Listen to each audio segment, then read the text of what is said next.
You're watching MHS. Sit back, sub, and enjoy scary stories. I'm 45 years old, a former psychology lecturer at the University of Michigan. My old job led me to spend years researching abnormal psychological behaviors. After taking early retirement, I kept the habit of lurking in online forums, places where I believed the human psyche's most clearly revealed. Last year, I started paying attention to an account named The Humble King on Reddit. Initially, what he wrote sounded harmless, even somewhat humble. But years of working with models of emotional manipulation made it impossible for me to look away from what he was sharing. He always started every conversation with lines like, "I know I'm nothing compared to you guys," or, "I guess I'm not capable of doing that." I know I'm nothing compared to the talented people out there, but at least I know my limits. Maybe that's why I don't fail. But I noticed something was wrong. This wasn't genuine humility. This was a form of subtle manipulation. He was fishing for denial, waiting for someone to say, "No, you're really good." Every post followed the same pattern: fake self-deprecation, followed by waiting for community validation. A few weeks later, his tone changed. He began bragging about how he relieved stress, sending toxic comments to young entrepreneurs, up-and-coming artists, anyone pursuing a dream on social media. He justified that he was helping them, warning them early because new ventures always have major risks and will fail anyway. When someone objected, his defense collapsed. He suddenly admitted brazenly, "Yeah, I like pulling people down. I can't stand people who are confident for no reason." To prove he was different from the other users on the forum, he started boasting. He worked for a major company everyone envied, had a beautiful girlfriend, unlike those who only lived in the virtual world. A few other members, and I suspected he was lying, but no one had proof. Then one day, he left a final line before deleting his account. "I'm better than all of you." 2 months of silence passed. I had almost forgotten about him until a new account appeared. It wouldn't have been worth mentioning if the writing style hadn't been so familiar. He shared about real-life actions that made him feel superior, such as yelling at convenience store employees, causing scenes at restaurants, filing baseless complaints just to see them panic. He wrote that it felt amazing to see them tremble. They don't fight back. They apologize with their heads down. Just shout a few sentences, and you'll see them shaking like students in front of the chalkboard. It's truly cathartic. A few weeks later, local news in Michigan spread across the forum. A series of assaults targeting a group of high school girls had occurred. The perpetrator repeatedly physically assaulted, pushing, grabbing, pulling the girls, and then ran away, and all victims reported that he laughed loudly and yelled the same phrase, "I'm better than all of you." The community began to boil. His old posts were dug up, spreading across the forum at lightning speed. People compared his writing style, tone, and language, then matched them with the descriptions from the news report. The pieces were starting to fit together in a chilling way. I can't believe it. I followed him from his first posts. I even defended him when others called him negative. A few longtime users spoke up. They affirmed, "This is the humble king. Honestly, I used to laugh when he crushed someone's dreams with cold, hard data. I thought it was just brutal honesty. Now I realize I was cheering for a psychopath." Then someone said, "We need to call the police." When the police released the suspect's photo on the news, I felt that what I had imagined earlier was exactly accurate to a chilling degree. It was a skinny, small man, wearing thick glasses, with a pale face. The police confirmed he was unemployed and lived alone in a small apartment. No big company or girlfriend. Everything he had bragged about was a lie. I breathed a sigh of relief. Justice had been served. But the sentence stunned me. 6 months suspended. The reason was that the high school girls only suffered minor injuries, and he was deemed to have a psychological disorder that required treatment rather than incarceration. I read the news report over and over. 6 months suspended for behavior that was publicly foreshadowed by an escalation of violence online. That sentence was absurd. It was evidence of the system's failure to identify a threat from the online world. A year later, just as I was preparing to forget the whole story, another article appeared. This time it was no longer local news. It spread nationwide. A man had broken into a kindergarten in suburban Michigan, attacking teachers and parents, all women. A young female teacher died at the hospital due to head trauma. Security guards who subdued the attacker testified that he kept screaming, even while being held down on the floor. "I'm better than all of you." A few hours later on the Reddit forum, a mysterious new post appeared and vanished after just a few minutes. Content. "I'm better than all of you. I just did what everyone secretly thinks but doesn't dare to do. The world needs to be set right."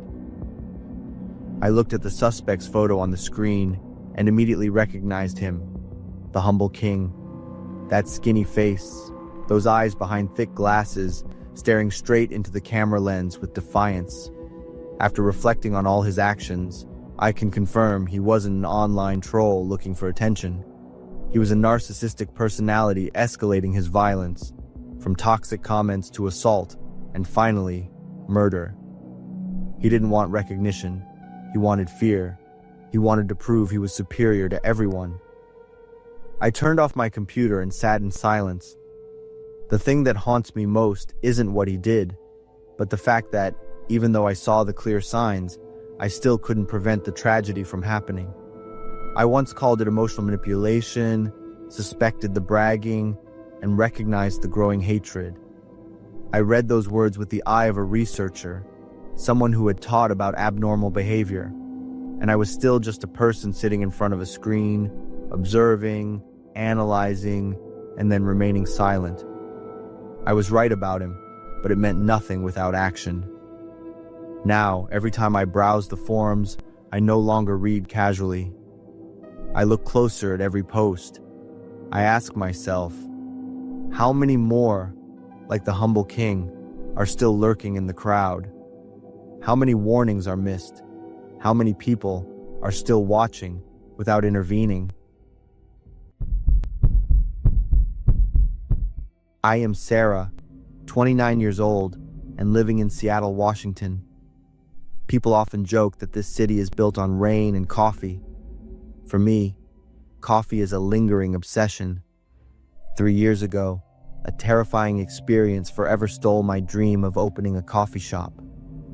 To prepare for that dream, after completing my barista certification, I took a part-time job at a nearby Starbucks store. My working group included Emily and Jason. We called each other partners. Mark, the store manager, only appeared briefly at the beginning of the shift and at the end of the day for financial reconciliation. For the rest of the time, we managed on our own. The first days were truly wonderful. I was fascinated by learning to use the machine, memorizing syrups and basic recipes. However, the joy was quickly eroded by an uncomfortable feeling from my colleague, Jason. He was a man of few words, always wearing baggy jackets. He never joined in on the jokes. His face was like a plaster statue with very little expression. The most frightening thing was his eyes. I often caught his gaze secretly watching me from behind the bar or through the reflection in the mirror above the espresso machine. It was a scrutinizing look, as if he were calculating something. I tried to ignore it, telling myself I was being overly sensitive. Once, Emily even joked casually, "I bet Jason has a crush on you." I didn't know what to say. My forced smile reflected the anxiety in my heart. I had wanted to set clear boundaries, but out of politeness and fear of complicating the work environment, I chose silence and avoidance. One afternoon, As I was cleaning the espresso machine, Jason approached. He placed a hot cup of coffee down. "New recipe, try it and give me your feedback," he said in an even voice, his eyes fixed on me. Trying new recipes was normal, and I always felt excited about anything related to brewing. I picked up the cup. The light steam carried a faint, pleasant aroma, but something felt slightly strange. I took a small sip. The unusual taste spread in my mouth, making me slightly grimace. It was bitter, more so than usual, with a pungent metallic aftertaste. Finally, my tongue felt a slightly viscous residue lingering. "What do you think?" Jason asked, his eyes still locked on mine. I forced myself to swallow. I didn't know what to say, just mumbled an awkward comment that the flavor was quite unique. Jason said nothing more. He just stood there watching me for a moment, subtly curved his lips in a satisfied smile, and then turned and walked away. I didn't take another sip. A moment later, I needed to use the restroom. As I reached for the paper, I suddenly paused. Behind the toilet paper dispenser, something was hastily stuffed in. I gently pulled it out. It was a close-up photo of me working, clearly a candid secret shot. Before I could even figure out why my picture was there, my eyes were glued to a horrifying detail. Right on my face in the photo was a streak of a cloudy white substance, which had dried. I froze. The air around me felt thick. Disgust surged, but it was accompanied by a terrible recognized fear. Every discomfort, every lurking gaze was now sickeningly confirmed. Jason was stalking me. He was using my photo to satisfy a perversion, and it was happening right where we worked. From that moment, I tried to avoid Jason as much as possible. I didn't dare report him because I had no concrete proof. I didn't want to mess up my job, so I decided to endure and adapt. And then the fateful night shift came. Jason handed me another cup of coffee and said it was another special version, his eyes again showing clear anticipation. I couldn't refuse, so I took a small sip. This time the bitterness was extremely unpleasant. It was even more fishy and viscous than the last time.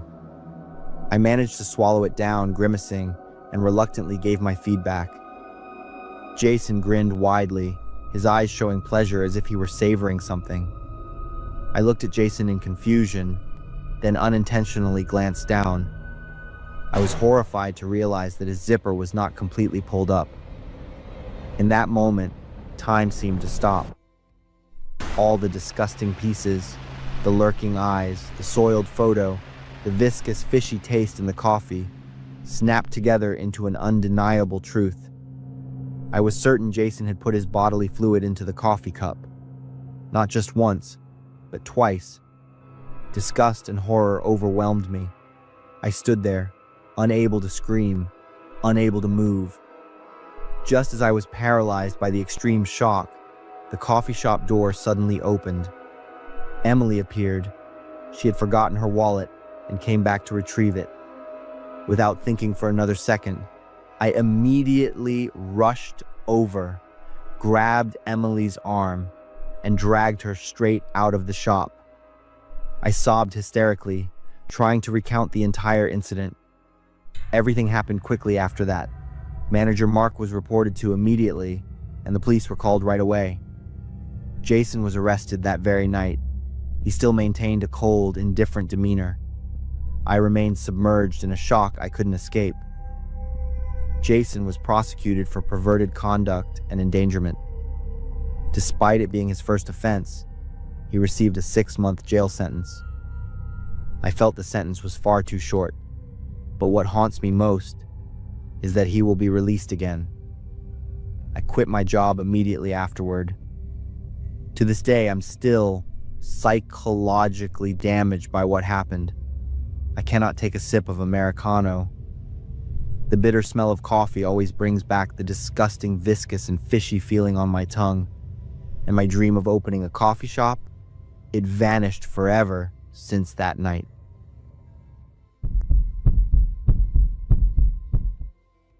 I'm Karen, 18. Just moved into the dorms at Franklin College, a small, chill school in Ohio. Since arriving late, I didn't have a lot of choices for a room. I ended up with a room on the top floor, which is pretty annoying for getting around. The hallway was dark, the windows were busted, and the wind blew through, making creepy noises. Even though I felt weird right from the start, I told myself it was all in my head and everything would be fine. When I opened the door, I saw JC, a classmate who had been here earlier. JC was quiet and had something kind of weird about her. There were crosses hanging all over the room, and the lights were always on, even during the day. Every night, JC would play music and curl up on the bed, her face always looking tense and scared. Her random gasps and jumps in the middle of the night made it almost impossible for me to get any sleep those first few days. I was so exhausted. I went to the dorm office to ask for a room change, but they were all full. With no other option, I decided to stick it out and figure out a way to deal with it. I decided to start a conversation, telling some funny stories to try and get JC out of her shell. At first she was quiet, but over time, we started getting closer. One Saturday night, while we were sitting on the floor eating pizza, JC finally opened up. She said that since moving into this room, she's been hearing a girl sobbing and whispering in a sad way. There were nights when loud banging noises came from the wall, but she couldn't figure out where they were coming from. JC thought this room had some creepy secret, and that fear made her unable to sleep without the lights and music on. Listening to her story, I got the chills and tried to tell myself that JC was just overthinking it. But after that day, everything started to change. The weird stuff JC told me about, I started feeling it too. One night, while JC was asleep, I was lying in bed and heard a soft knocking sound from the wall across from me. The knocking was steady, getting louder and louder, like someone was trying to break out. I jumped up, my heart racing and my whole body freezing. I shook JC awake, but when she opened her eyes, everything went silent. We just sat there, frozen under the light, with a creepy feeling filling the whole room. A few days later, while cleaning, I accidentally found a weird object stuck in the crack of the old cabinet. It was a dusty student ID with the name Tabby Nelson on it. In the photo, Tabby was this pretty girl with long brown hair and a big smile. When I read the info on the card, I realized Tabby was a student at the school, like 7 years older than us. That night, JC and I sat in front of our laptops looking up info about Tabby in the school system. The results shocked us both. Tabby Nelson had dropped out before even finishing her freshman year. There was no note, just the reason: sudden transfer. JC didn't stop. She kept searching through old news sites. Suddenly, JC stopped, her eyes wide, voice shaking as she read an article. Tabby Nelson went missing from her dorm. I just stared at the screen, reading those words. Almost 10 years ago, Tabby was last seen heading back to her room late at night. The police searched everywhere but didn't find a thing. What made me shiver even more was that the room Tabby had been in was ours now. I felt cold all over. The weird sounds JC heard, the crying and the knocking, it could have been Tabby Nelson. I tried to come up with a reasonable explanation, but I couldn't. This room wasn't just old and forgotten. It had a creepy story buried in it for years. Since that day, neither JC nor I could sleep. The knocking got louder and clearer, with whispers and sometimes soft sobs mixed in. One time, when I was lying down to sleep, JC suddenly shook me awake, her face pale. "Karen, there are footsteps on the ceiling." We both froze, holding our breath. The footsteps dragged slowly, then just stopped right above our heads. The next day, we decided to look into it more seriously. After asking some seniors a few times, we heard rumors about what happened to Tabby. Some people whispered that Tabby had been taken by the dorm manager himself. They said Tabby had found out something she wasn't supposed to know, and to shut her up, the manager tried to get rid of her. After that, no one ever saw Tabby again. The room she'd stayed in was locked up right after and stayed empty for years. But because so many students were coming in this year, the school had to reopen the old rooms. That night, JC and I decided to do something crazy. Search for evidence inside the room. We grabbed flashlights and checked every corner of the room to see if anything was missing. When JC pulled out the bookcase, she shined the light on it and found an old wooden box. When we opened it, there was a diary inside with the name Tabby Nelson on it. JC and I opened the diary.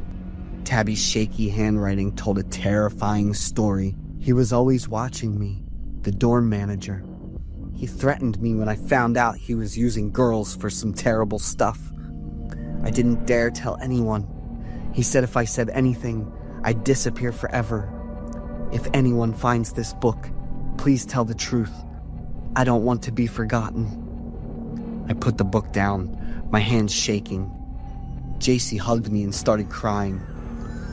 The next morning, we took the diary to the police. A few days later, the news spread like wildfire through the school. The police searched the dorm again and found a secret underground bunker. There, they found the remains of a young girl, later identified as Tabby Nelson. The dorm manager was arrested shortly after. He confessed to the crime. He killed Tabby to silence her after she found out he was abusing and threatening the girls. The whole school was shocked, unable to believe that such a horrible secret had been hidden for so many years. The last night before moving out of the dorm, I dreamed of Tabby. She stood in the dim light, her long hair loose, a gentle smile on her face. This time, she wasn't crying anymore. When I woke up, I felt a weight lift off my heart. Finally, the truth came out, and Tabby Nelson would no longer be a ghost lurking in the walls.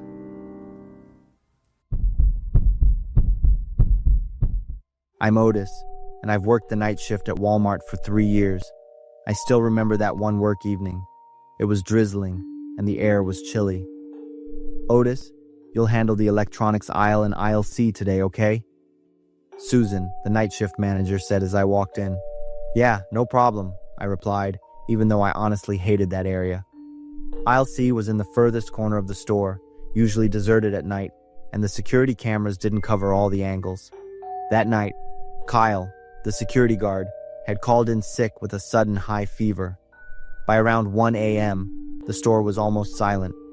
I was feeling sleepy and decided to go make some coffee. That's when I saw him for the first time. A tall, middle-aged man, wearing a black coat that went down to his knees, even though it was quite warm inside the store. The dark blue backpack on his back looked strangely bulging. He stood at the end of the aisle, staring straight at me, sending a chill down my spine. I tried to ignore him and continued working. As I walked past the shelves in the tablet section, I felt a presence behind me. "Hello, can I help you with anything?" I asked, trying to keep my voice professional. The man didn't answer right away. He tilted his head, as if studying me. "Could you show me these phones?" He pointed to the glass display case showing the high-end phone models. I took out the keys to open the case, even though I felt uneasy. Handing him a phone, I noticed his hands were pale with small scars running along his fingers. "How long have you worked here?" "About 3 years." "Do you like working here?" "It's all right." "Do you often work the night shift?" "Alone?" He continued, his eyes fixed on me. "We always have a few people working each shift." He chuckled. "Of course. Safety first, right?" He gave the phone back. "Could you give me your phone number? In case I have more questions about the products." My heart beat faster. I'm sorry, but that's personal information. You can call the store's general line. I handed him a business card. His smile vanished, and he turned and walked away. I sighed in relief, but the uneasy feeling lingered. About an hour later, while I was organizing the DVD section, I felt someone watching me again. Turning around, I saw him standing at the end of the aisle, still with the backpack. I decided to go find a colleague. "Mike, there's a weird guy who keeps following me. Could you help me keep an eye on him?" "What guy?" "I don't see anyone." I turned back. The man had disappeared. He was just there, wearing a black coat, carrying a blue backpack. Mike shrugged. "Maybe he left. Don't worry too much, Otis." I went back to my area, this time carrying a box cutter in my pocket. The clock struck 3 a.m. It was my break, and I went to make coffee. The break room door suddenly opened. It was him. "Hello again, Otis." He read my name from my tag. "What a coincidence meeting you here." "This area is for employees only," I said, my hand reaching into my pocket. He closed the door behind him and slowly took off his backpack, placing it on the table. "I want to show you what I brought." I didn't wait any longer. With a quick move, I pushed him aside and ran out of the room. "Susan!" I yelled when I saw the manager at the checkout counter. "There's a man following me. He went into the employee break room." Susan looked at me skeptically. "Calm down, Otis." "What man?" "Wearing a black coat, carrying a blue backpack. He was asking me personal questions." Susan called Mike on the radio, and we checked the break room together. There was no sign of the man or the backpack. "Maybe you were just spooked," Susan said. "He was real," I insisted. "Hey, relax," Mike patted my shoulder. "Maybe he was just some weirdo." I started to doubt myself. Maybe I had overreacted. "I'll check the security cameras," Susan said. "But get back to work for now." The rest of the shift passed tensely. When it ended at 7 a.m., Susan called me into the office.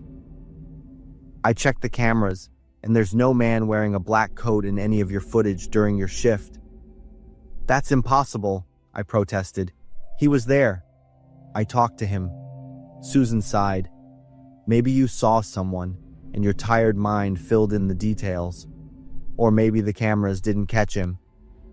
Anyway, I need you back tonight. We're short-staffed." I went home in a state of panic. Despite my fear, I went back to Walmart that night. I needed the job, and I wanted to prove to myself that I wasn't paranoid. Susan greeted me with a forced smile while Mike avoided eye contact. "Otis, you'll be working in the stockroom tonight. We need inventory done." I nodded, relieved that I wouldn't have to face aisle C. After working for 2 hours, I realized I had forgotten my phone in my locker. As I walked through the dimly lit employee hallway, I heard Susan and Mike's voices from the camera surveillance room. "Can't keep this up. He saw the man. The thing with Kyle will come out." Susan's voice was strained. The name Kyle flashed through my mind like lightning. Kyle, the security guard who had called in sick because of... Tonight, when he's in the stockroom, lock the doors. Activate the fire suppression system. No one will know he's in there, Susan whispered. My body went rigid. Fragments of memory suddenly flashed. Blood on the floor, a blue backpack, a body being dragged away, and me witnessing it all. Now I remembered. The night Kyle disappeared, I had seen Susan, Mike, and 2 men in black dragging a heavy black bag out the back door. I had seen blood, and they had seen me. The next day, I remembered nothing, only a splitting headache. So who was that mysterious man? Was he trying to warn me? I sneaked to the employee entrance, punching in the code with trembling fingers. I sped back to my apartment, frantically throwing clothes, cash, and documents into a backpack. As I turned to leave, I jumped at a figure in the darkness of my living room. "Don't be afraid, Otis," a familiar voice said. The mysterious man stepped into the light. "I've been watching you to make sure you're safe. "Who are you?" I asked, clutching my car keys like a weapon. "My name is Evan, an undercover FBI agent." He presented a badge. "Kyle Moore was my partner. He infiltrated Walmart to investigate a criminal network, but he was discovered." "What were you going to show me?" "Evidence of Kyle's death and their operation. This Walmart is just a front for a drug smuggling ring across the Mexican border. Susan and Mike are key players." "Why haven't you arrested them?" "We need to know who's at the top." Kyle was close to the truth before they found him. Suddenly, police sirens wailed in the distance. "They reported you," Evan said. "Said you attacked a colleague and stole merchandise." "What do we do now?" "I have a plan," Evan said, opening the blue backpack. Inside were recording equipment, a micro camera, and a hard drive. "But I need you to be brave one last time." 2 weeks later, major news outlets reported a massive bust at a Walmart store on the outskirts of town.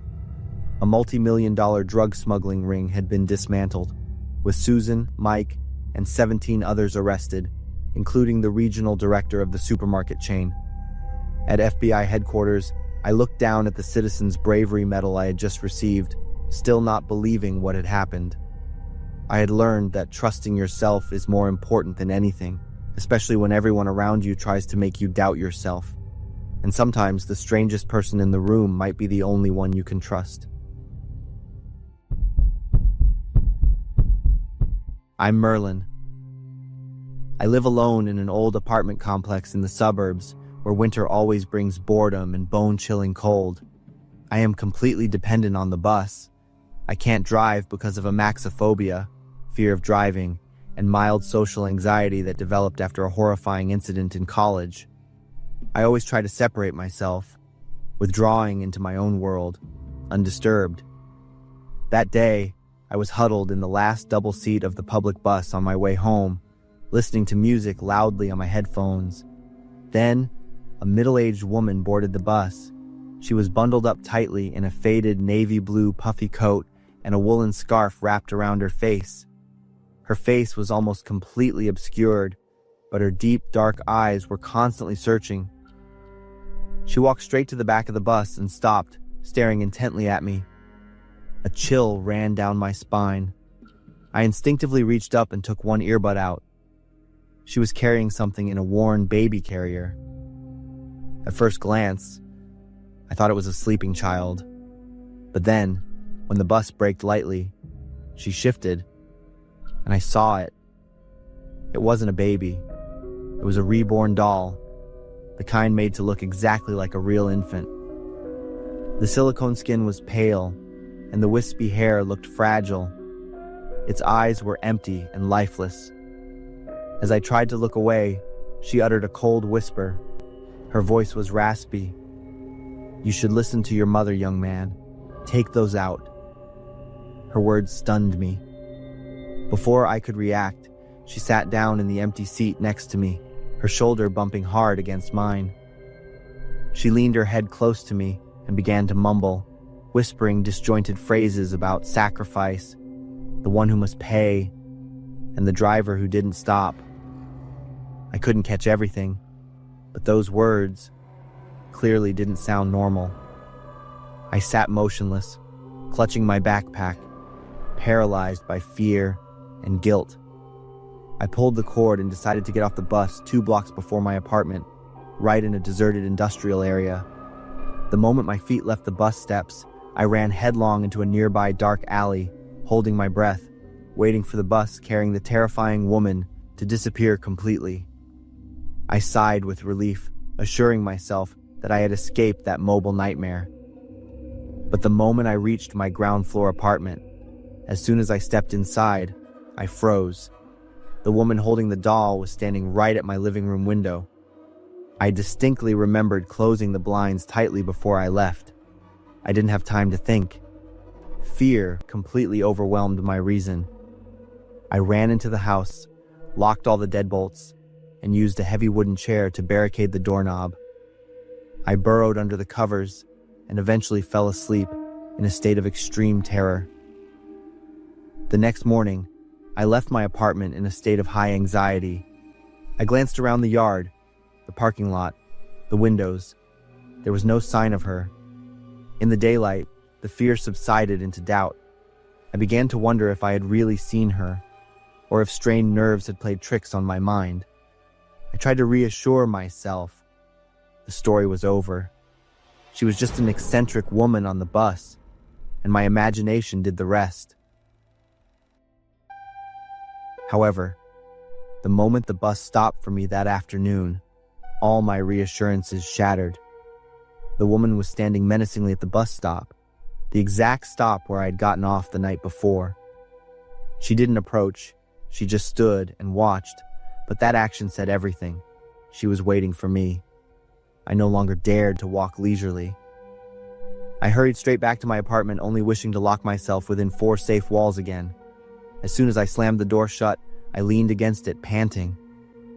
And then, the apartment doorbell started ringing.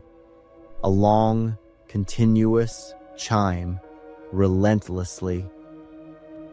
In utter panic, I locked the door and texted Ben, my best friend, for help. I could only type short, breathless words. "A crazy woman is harassing me. She's right outside the door." I saw Ben read the message, but he didn't reply. A few minutes later, I received a text from him. "I'm outside now." "Hey, you're disturbing the peace." Ben's firm and strong voice rang out from outside. "This is harassment." The woman became enraged, turning her furious wrath toward Ben and demanding to see me, yelling, "Give me back my child. Don't hide him." Ben replied coldly, "The police are on their way. You have 2 minutes to leave." The woman angrily walked away, but not without uttering a threat in her hoarse voice that echoed down the hallway. "You'll pay. Both of you." After the woman left, Ben suggested we go for a walk in the park a few blocks away to get some fresh air. But as we passed a thick bush, she appeared again. The woman lunged toward us from a nearby shrub, screaming in agonizing pain, her hand reaching out to me. "Stop! Don't take him away!" She pointed at me fiercely. We didn't understand what was happening, quickly running back to the apartment. We agreed to only call 911 if she actually broke in or caused property damage. Everything until now, though worrisome, hadn't crossed the legal line. Ben said, "She needs psychological help, but we need to be safe first." The next day, Ben decided to execute a bold plan. He wanted to create an undeniable situation. He deliberately walked to the end of the street, pretending to text on his phone, provoking and distracting the woman who was loitering nearby. The moment she lunged, Ben called 911, clearly describing the harassment and the threat. Ben didn't run inside but kept her outside, repeatedly stating, "She is threatening me. She is physically attacking me." The woman, in her rage, turned back and tried to break down the door of my apartment. The banging this time was not just relentless. It was physical destruction, undeniable evidence. Just a few minutes later, police sirens wailed. She was arrested by a precinct officer for harassment and disturbing the public peace. A few hours later, the officer called me, explaining the woman had lost her real son years ago in a traffic accident and suffered from severe psychosis. Afterward, a middle-aged man knocked on my door. It was the woman's younger brother. He said the family had been searching for her and wanted to apologize. I remember every word the man said to me. She used to be a wonderful mother until the accident took the baby. She lives every day with the feeling of losing her child. The accident happened on a rainy evening, right on the highway near the gas station nearby. The boy was hit and lay motionless by the side of the road. The police never found the hit-and-run driver. I listened, unable to speak. My heart felt like it stopped. Every detail the man described felt too real to me. That evening, I sat alone in the living room. I remembered that night years ago, when I was a sophomore in college. On a pouring rainy evening, I ran a red light on the highway near the roadside gas station. Everything happened in seconds when a small figure darted across my headlights. I didn't stop. I immediately drove away. Afterward, I always told myself, the kid must be okay. It was just a slight bump. I never looked into it further. Never followed the news. I didn't check any reports. No police ever came looking for me. I have lived with that quiet anxiety for years, isolating myself, leading to my fear of driving and social anxiety. I couldn't tell anyone about it. I wanted to bury that memory, but it wouldn't let me go. I hadn't been found, but that woman had found me. The punishment I had avoided returned, not through the law, but in the form of a deranged mother and a lifeless doll. I'm Hannah, and me and my 3 friends, Alex, Mia, and Jared, had this idea to go camping for the weekend. We picked a remote spot out in the Mojave Desert, close to the Nevada border. Alex found it on some camping forum where people couldn't stop raving about how wild and beautiful it was, especially the night sky. We got there around 4 in the afternoon and decided to set up our tents on this little hill that looked out over a sandy valley. There wasn't a soul around. No lights, just cactus, rocks, and sand stretching out forever. We pitched our tents, made some food, and sat around the fire telling ghost stories and cracking up, just like we always do on these trips. By the time it hit 10 p.m., everyone had had a couple beers and was getting ready to crash. That's when I noticed this tiny light way off in the distance. At first, I thought it was just a shooting star, but then I looked again and realized it was headlights. Out in the middle of this endless desert, any sign of life was a big deal. I pointed it out to the others. Mia grabbed her binoculars from her backpack and checked it out, said it looked like a big truck pulling a trailer. Jared just shrugged and went, probably locals or something, no biggie. But something about it felt off. I mean, who drives way out here this late at night? Just as I was about to say something, a bright red light shot up into the sky. It lit up the darkness like fireworks. Alex was like, could be a distress signal or something. We all looked at each other, freaked, but mostly curious. Alex stood up, brushed the sand off his pants, and was like, let's go check it out. Honestly, we should have been crawling into our sleeping bags, but instead, we grabbed flashlights, our phones, and Jared's bush knife, and headed off toward the light, buzzing with that dumb but thrilling excitement. We hiked for like 20 minutes through some rough ground, scrambling over rocks, dodging cacti. As we got closer to the light, we came across this small campsite, just a couple of military-style tents, a dead fire, and some folding chairs scattered around. But no one was there. Alex picked up a can of soda and said whoever was here must have just left. It was still warm. Mia noticed tire tracks and a bunch of footprints in the sand, all leading off in the same direction. I crouched down and saw something glinting under my flashlight. It was a shiny brass bullet casing. Looked brand new. Mia's voice got tense. She said maybe we should just head back. But right then, another flash lit up the sky, closer this time, and way brighter. That same red glow lit up a trail leading into a narrow canyon. My heart was racing, but I couldn't shake the urge to see what was going on. I told the others we'd just check it out real quick and turn back after. We followed the trail, kept quiet, and even turned off our flashlights so we wouldn't get noticed. The canyon opened up into this small valley, totally boxed in by stone cliffs. And what we saw there, I swear I'll never forget it. In the middle of the valley, around 20 people were standing in a perfect circle around a big fire. They were all wearing these long black cloaks with their hoods up, completely still like statues. Right in the center of the circle, over the fire, was this huge black metal pyramid, probably 4 meters tall. Even from pretty far away, we could hear this deep, steady sound, like some kind of humming. It was weird and haunting. Then out of nowhere, everyone went totally silent. One person stepped into the middle of the circle and faced the pyramid. They were holding a long knife. We couldn't really see what was happening in the circle, but it got real tense. Then suddenly, the person yelled something, like a spell, and the whole valley echoed with it. Mia let out a gasp, totally freaked out, and Jared immediately motioned for us to stay quiet, but it was too late. We could see the faces in the circle now, and every single one of them was staring right at us. Jared shouted, and we all bolted like our lives depended on it. Behind us, we could hear shouting, screams, footsteps, getting closer. My heart was pounding like crazy, my vision tunneling. The ground was rough, and I tripped a couple times, but adrenaline kicked in, and I just kept pushing forward.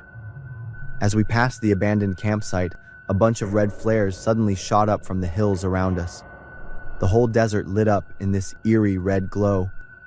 Then we heard voices shouting from every direction. Alex froze for a second, realizing there were way more of them than we thought. Mia started crying. We knew we were surrounded. Jared was gripping the knife tight, eyes darting around in a panic, and said that as soon as we got back to the tents, we had to jump in the car and get the hell out of there. So we kept running. All we could hear was our hearts pounding and our own breath, ragged and sharp in the cold air. After probably 15 minutes, we finally saw our camp up ahead. We made a beeline for the car, dove in, and Alex jammed the key into the ignition. But when he turned it, the engine just gave out a loud, hopeless hum, then died. Alex kept trying, turning it over again and again, but nothing. I looked out the window, and that's when I saw red flares all around us, closing in. Figures, slowly walking toward us from every direction. Calm, like they knew we weren't going anywhere. Jared yelled for us to call 911. I started digging around for my phone, but no signal. That's when it hit me. We were out in the middle of nowhere. Mia suddenly pointed up at the sky, catching all of our attention. The moon, just moments ago, big and bright, was slowly turning blood red. It was a lunar eclipse, but right then, it felt like some kind of death omen.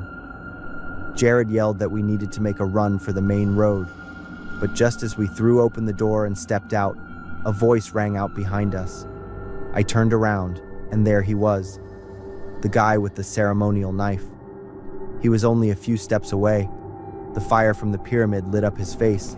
It was cold, bone-chilling. I turned to Alex next to me, and my blood ran cold when I saw the look in his eyes. There wasn't any fear. Instead, this creepy smile started creeping across his face. Alex looked at us and said he was sorry, said this was the only way, that the pyramid needed new energy, and that we'd been chosen. And in that moment, it all made sense. Why he'd been so insistent on this campsite, why he'd acted weird but still agreed to go, why he was so dead set on driving, even though Jared always drove on trips like this. They knew we'd see the flares. They knew we'd follow. It was a setup, and we walked right into it. Then I suddenly remembered I had pepper spray in my backpack. My dad gave it to me before the trip. Just in case, he said. No hesitation. I dove into the back seat, grabbed my backpack, and yanked out the spray. I shouted, "Alex!" He turned, and I blasted him right in the face. He screamed, let go of the wheel, hands flying up to cover his eyes. I didn't stop. I just kept spraying like crazy at the cloaked figures coming toward us, turning the air into this cloud of burning fog. While Alex was still writhing in pain, I grabbed the keys from his hand, shoved him out of the way, and jumped behind the wheel. Jared, without a word, knew exactly what I was about to do. Jared didn't hesitate. He shoved Alex out of the car. I screamed, jammed the key into the ignition, and cranked it hard. The engine roared to life. Turns out the car wasn't broken. It was just Alex messing with us, trying to stall. I slammed the gas pedal down, and the car shot forward, straight at the cloaked figures standing in our way. They scattered, diving out of the way, some hitting the dirt hard. In the rearview mirror, I caught a glimpse of Alex, standing frozen in the middle of the desert. His face was twisted in rage, his hands still covering his eyes. The car tore down the dirt road, leaving behind the flares, the firelight, and the screams that faded into the distance. Jared didn't say a word.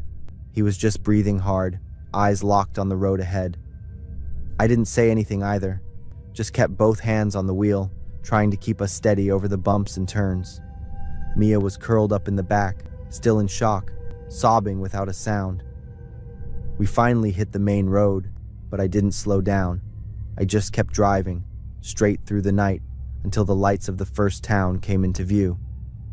After that, we never talked about Alex, or those cloaked figures.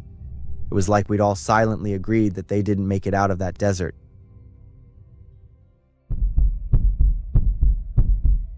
I am Ben, 30 years old, a freelancer who survives on small online gigs. I still remember that horrifying job clearly. In the bitter, skin-cutting cold of December in Michigan, I was staring in despair at my nearly empty bank account, trying to scrape together enough to pay rent for my shabby apartment.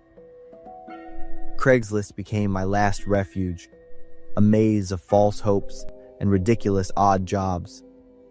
Then I saw it, a strange little job listing tucked between ads for used furniture and roommate searches.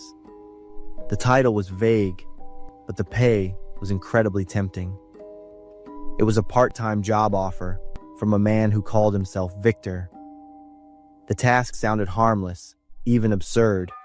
Find locations with the right kind of energy to install guardian angel statues. But what stopped me from hesitating was the pay. $1,000 for every successful placement contract, plus 1% of the profit afterward. I felt like I'd just hit the jackpot. I accepted immediately. After traveling to where I'd be working, I realized it was an isolated retirement community on the outskirts of town, built in the 70s. The streets were so clean it was unsettling, lined with old wooden houses, lying silent under the frosty haze, with almost no young people in sight. Victor welcomed me into a shabby rental apartment. He was a man in his 50s, thin, dressed far too formally, a turtleneck wool coat and gold-rimmed glasses that made him look more like a disgraced scholar than a businessman. His eyes were sharp and fixed on me in a way that felt intrusive and uncomfortable. Victor laid out 3 mandatory conditions for any house eligible for statue installation, and they confused me because they made no sense. 1. It has to be a detached house. 2. The house must be at least 30 years old. 3. Only 1 or 2 elderly people can be living there. When I asked about the purpose of these criteria, Victor said that security in the area had worsened due to crimes like theft and break-ins, and that the cause was a disruption in the geomagnetic flow, his term. Installing the statues was meant to stabilize the geomagnetic currents because the area was experiencing a rise in crime. I didn't believe this mystical explanation, but when I looked at my empty bank account, I told myself, this is just a harmless, legal job, some silly little scam to help sell statues. Right after moving into the temporary apartment in the community, I truly began to feel the isolation and eerie stillness of this retirement neighborhood.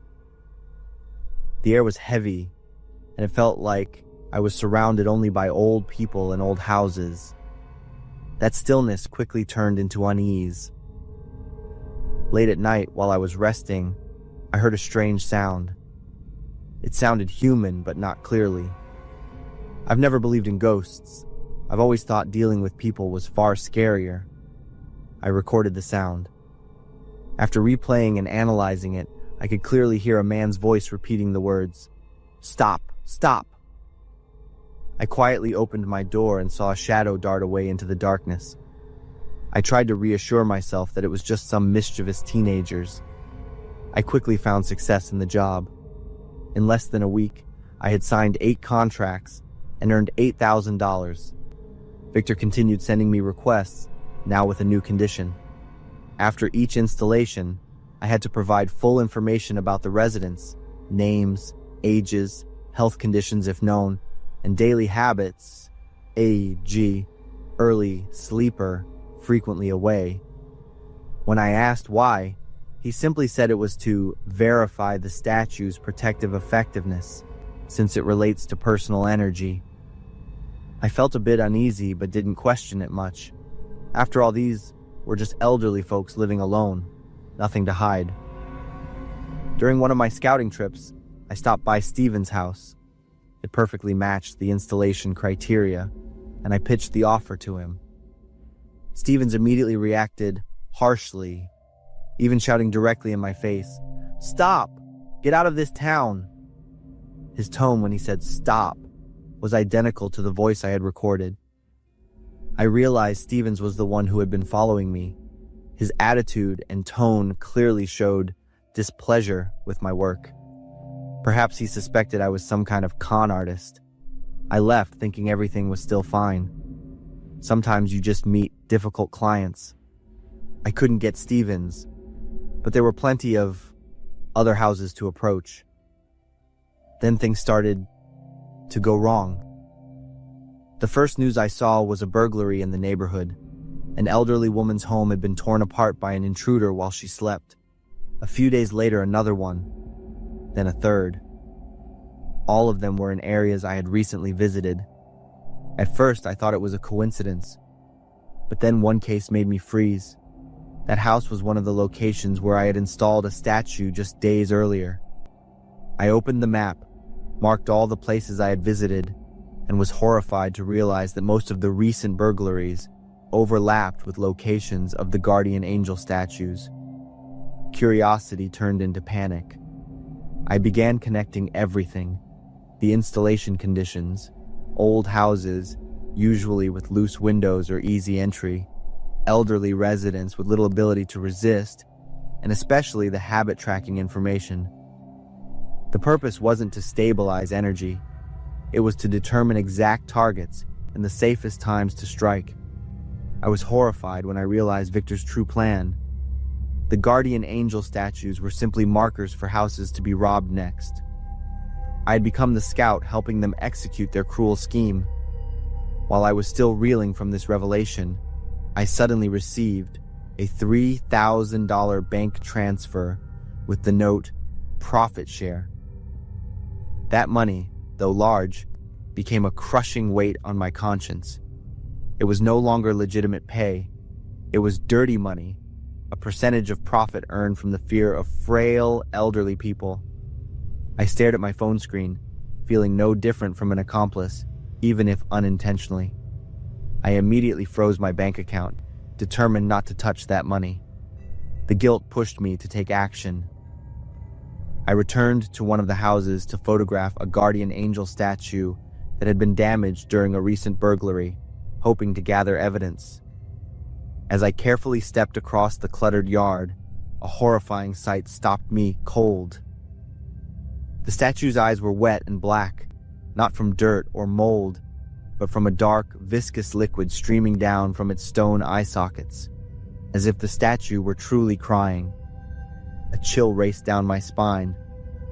I didn't dare touch it, and an eerie spiritual thought intruded on my mind.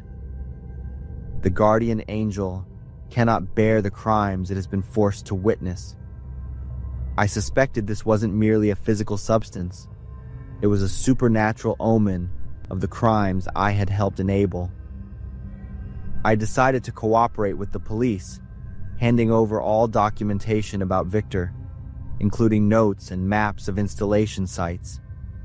He was arrested soon afterward, and the chain of crimes came to an end. But his fate was more horrifying than any legal punishment. A few days later, I saw news that Victor had committed suicide while in custody. My hands trembled as I read the details. The way he did it horrified everyone. Victor had tried to kill himself by stabbing his own eyes with a pen. My whole body shook, ice cold. I remembered the black tears streaming from the statue's eyes. The curse of the angel had taken the eyes of the man who had defiled it, I told myself. Victor's act of destroying his own eyes was a direct and terrifying reflection of the guardian angel crying black tears from being exploited. The guardian angel had punished the wicked in the most horrifying way. Although I wasn't arrested, the police severely reprimanded me for my irresponsibility. I immediately shut down all my bank accounts. I used the entire $11,000 I had earned from Victor to compensate every victim whose homes I had unknowingly marked. It was the only way to ease my guilt and end that dark chapter. I accepted the cold, suspicious stares from Stevens and the other residents. I knew I had no right to ask for trust or forgiveness anytime soon. I had faced my own guilt and learned a bitter truth. Chasing easy money had turned me into part of a crime. Easy money always comes with a price far higher than any contract. Winter in Michigan grew colder, and I decided to leave the town, abandoning the temporary apartment. I promised myself I would be more careful, that I would only earn money in honest ways. That is my story, and it happened 4 years ago. I learned a costly lesson, but more importantly, I escaped the spiral of crime and the curse.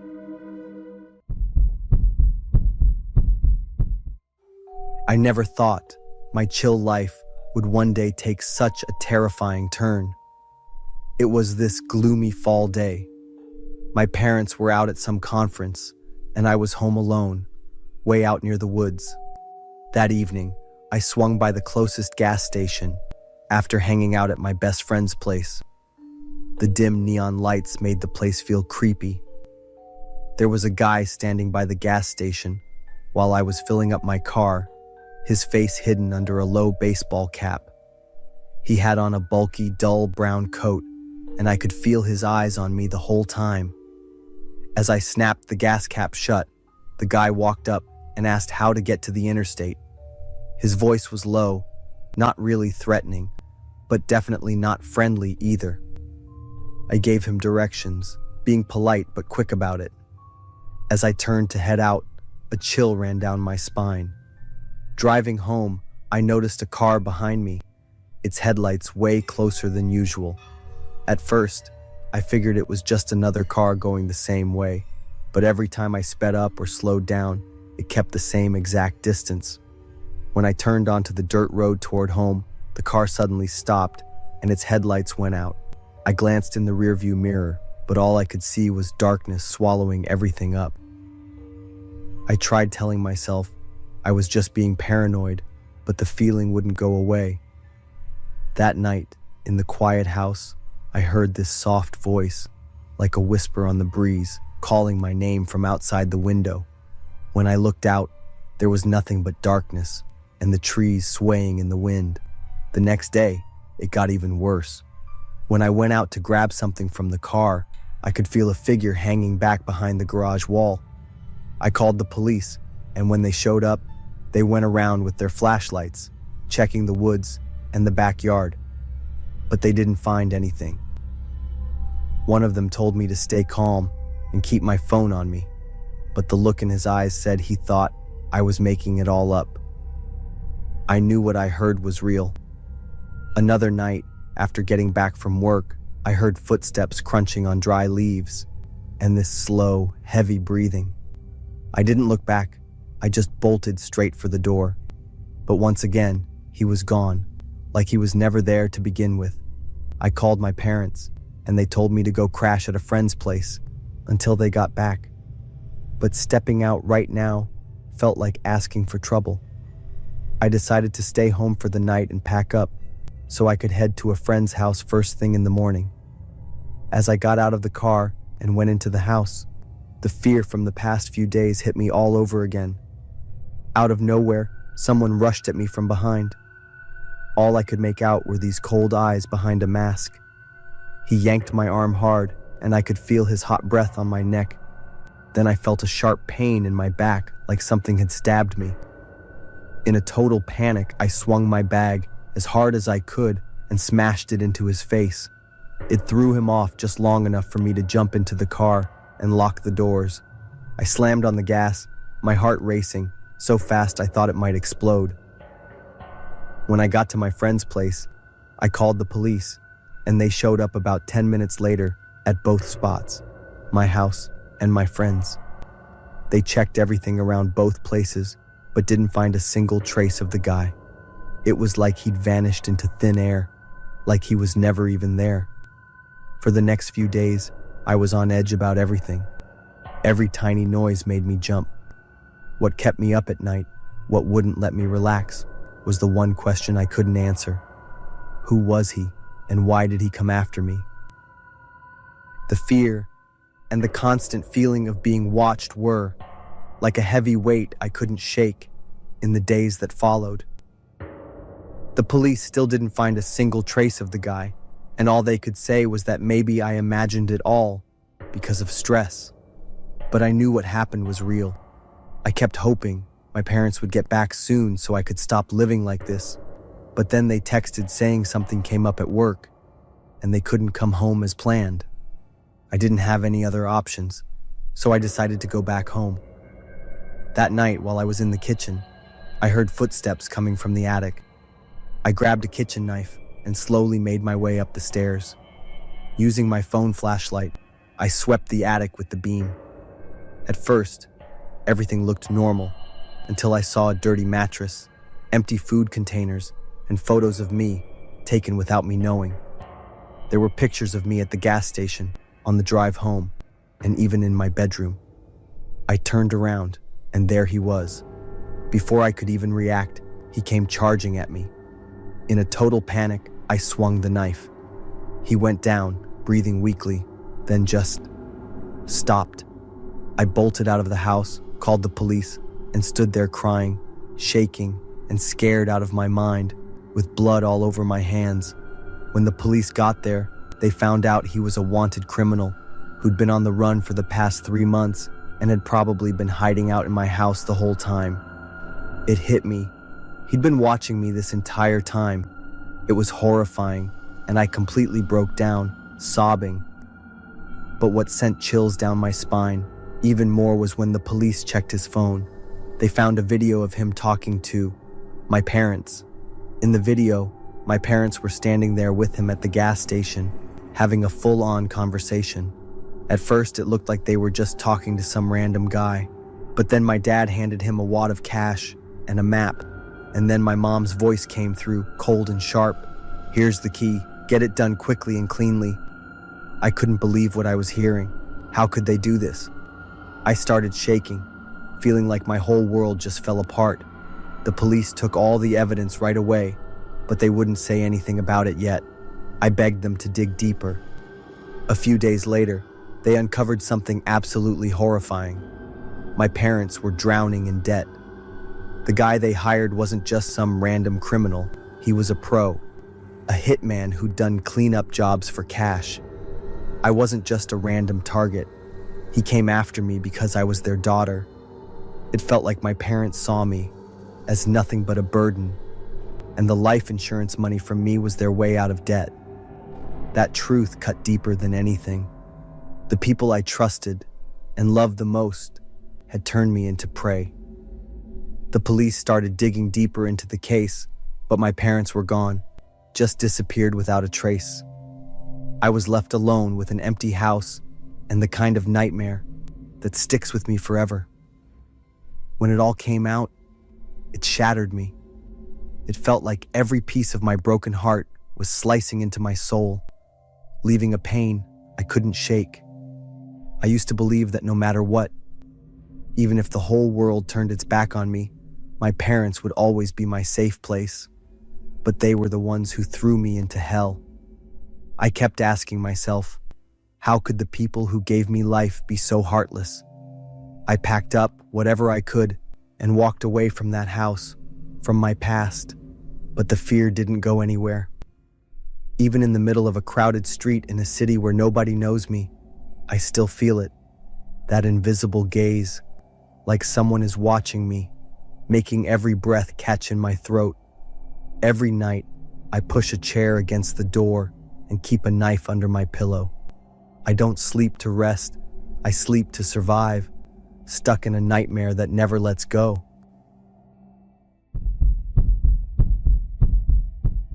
I'm John, a senior student at the University of Chicago.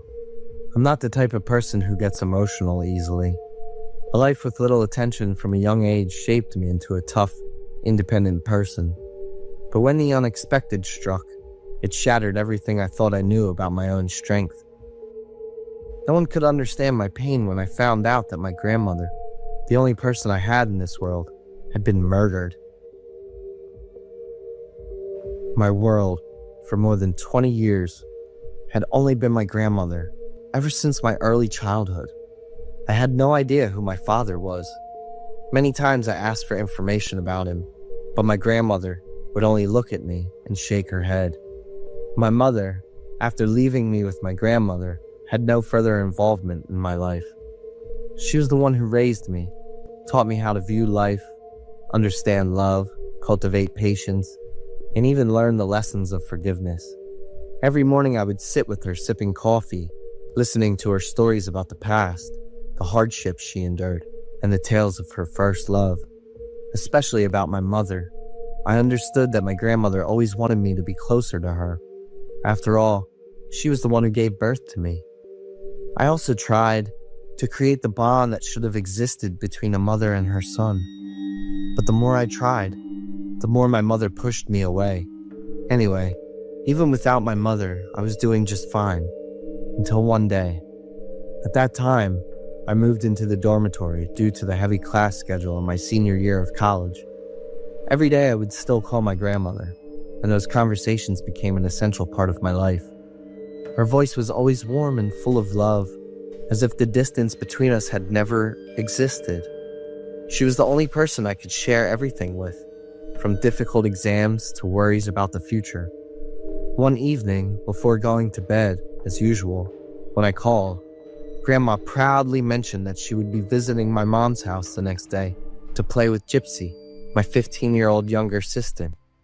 That was also the last time I could call and hear her voice. At first, I thought she was just busy, but then days went by and I couldn't get in touch with her. Her messages became short and cold, unlike usual. She said she was fine, life was good, and she had left my mother's house to go to Aunt Alice's. I asked why she wasn't answering my calls, but she didn't respond. A feeling of unease began to spread, but I tried to convince myself that she was just busy. She often shared posts emphasizing that her current life was going really well. Why was she refusing to talk to me? Why had she become so strange? Wasn't it that every day she always wanted to hear me talk? I couldn't shake the feeling that something was being hidden from me. I called Aunt Alice and she said that Grandma had never gone there and that she was actually at my mother's house. I decided to call the police. For the first time in my life, I felt weak and helpless. The police went to my mother's house and Aunt Alice's house, but she never showed up. Aunt Alice insisted that she hadn't visited at all. My mother kept saying that she was at Aunt Alice's house, that she had come over last night and left in the afternoon, then went to the hospital for a checkup. But then, everything started to unravel slowly. As I sat in the interrogation room, the police began asking questions I had never even considered. They mentioned that my mother had referred to a debt I owed my grandmother, a debt I had never known about. According to my mother's account, I was a terrible and ungrateful person. While she never once reached out to check on me, she spoke as if she knew everything about my life. The feeling inside me at that moment was a mixture of emptiness and shock, overwhelming my senses. Although I didn't want to, I always had a feeling that my grandmother may have passed away, and my throat tightened, and I was terrified by my own thoughts. Finally, the police obtained permission from my mom's boyfriend and conducted a search of the house. In a plastic container in the storage room, they found the severely decomposed body of my grandmother. The police immediately arrested my mother and her boyfriend. After the interrogation, they quickly ruled out my mother's boyfriend as a suspect. And of course, there was only one person left who could be the perpetrator. In the face of accusations from the police suggesting that my mother did this to profit from insurance or social welfare policies, she adamantly denied everything. But her denials were completely unconvincing. I felt like the entire world around me was collapsing. My mother, the one who brought me into this world, turned out to be the heartless person who hid the body of her own mother just to profit. The story is based on a real case that occurred in Michigan. The story begins when the Michigan Police Department received a call from Carol, the daughter of Patricia Bennett, reporting that she hadn't been able to contact her mother for several days. Carol mentioned that Patricia was living with her sister, but she also brought up a conflict between Patricia and her son, John, regarding a debt. This raised suspicions for the police, as they had not yet asked about John, but Carol brought him up herself. The police continued to question Carol and grew suspicious that she was hiding the truth. They accused her of possibly hiding her mother's body if she had passed away in order to profit from insurance or Social Security benefits. Carol repeatedly denied the accusations and panicked, which only increased the suspicion surrounding her testimony. The police believe that Carol might be hiding the disappearance or death of her mother. Can you open that? She fit in here. I mean, she's in there. Oh, she's in there. I am Sarah, 34 years old, living with my husband Daniel in a small house in the suburbs of Portland, Oregon. We chose this place for its tranquility and open space, a place where the sound of the wind rustling through the trees and the chirping of birds each morning create a perfect picture of life. But what happened last week made me no longer feel safe in my own home. The story began on a Friday morning when the house next door welcomed a new couple. From my kitchen window, I saw them unloading their belongings from the car into the house. They didn't seem particularly remarkable. The woman wore a long dress, her hair partially covering her face, her skin pale. The man was tall and broad-shouldered. Both of them had an unusual demeanor, as if they were quietly observing everything around them. Suddenly, their eyes landed on me. I was startled and quickly looked away. Their presence unsettled me, but I brushed off the feeling. They were just tenants, probably introverted people. During the day, the couple remained private. I rarely saw them outside, and when they did, they moved quickly between the car and the house. But at night, everything started to change. Around 10 p.m., while Daniel and I were sitting on the sofa watching a comedy movie, a light from the neighbor's backyard caught my attention. I walked to the living room window and saw candles being lit, forming a perfect circle in the yard. The couple stood within that circle, heads bowed, holding small objects I couldn't make out from afar. I could hear the man's voice, low and continuous, like he was chanting an incantation. The air outside suddenly grew heavy.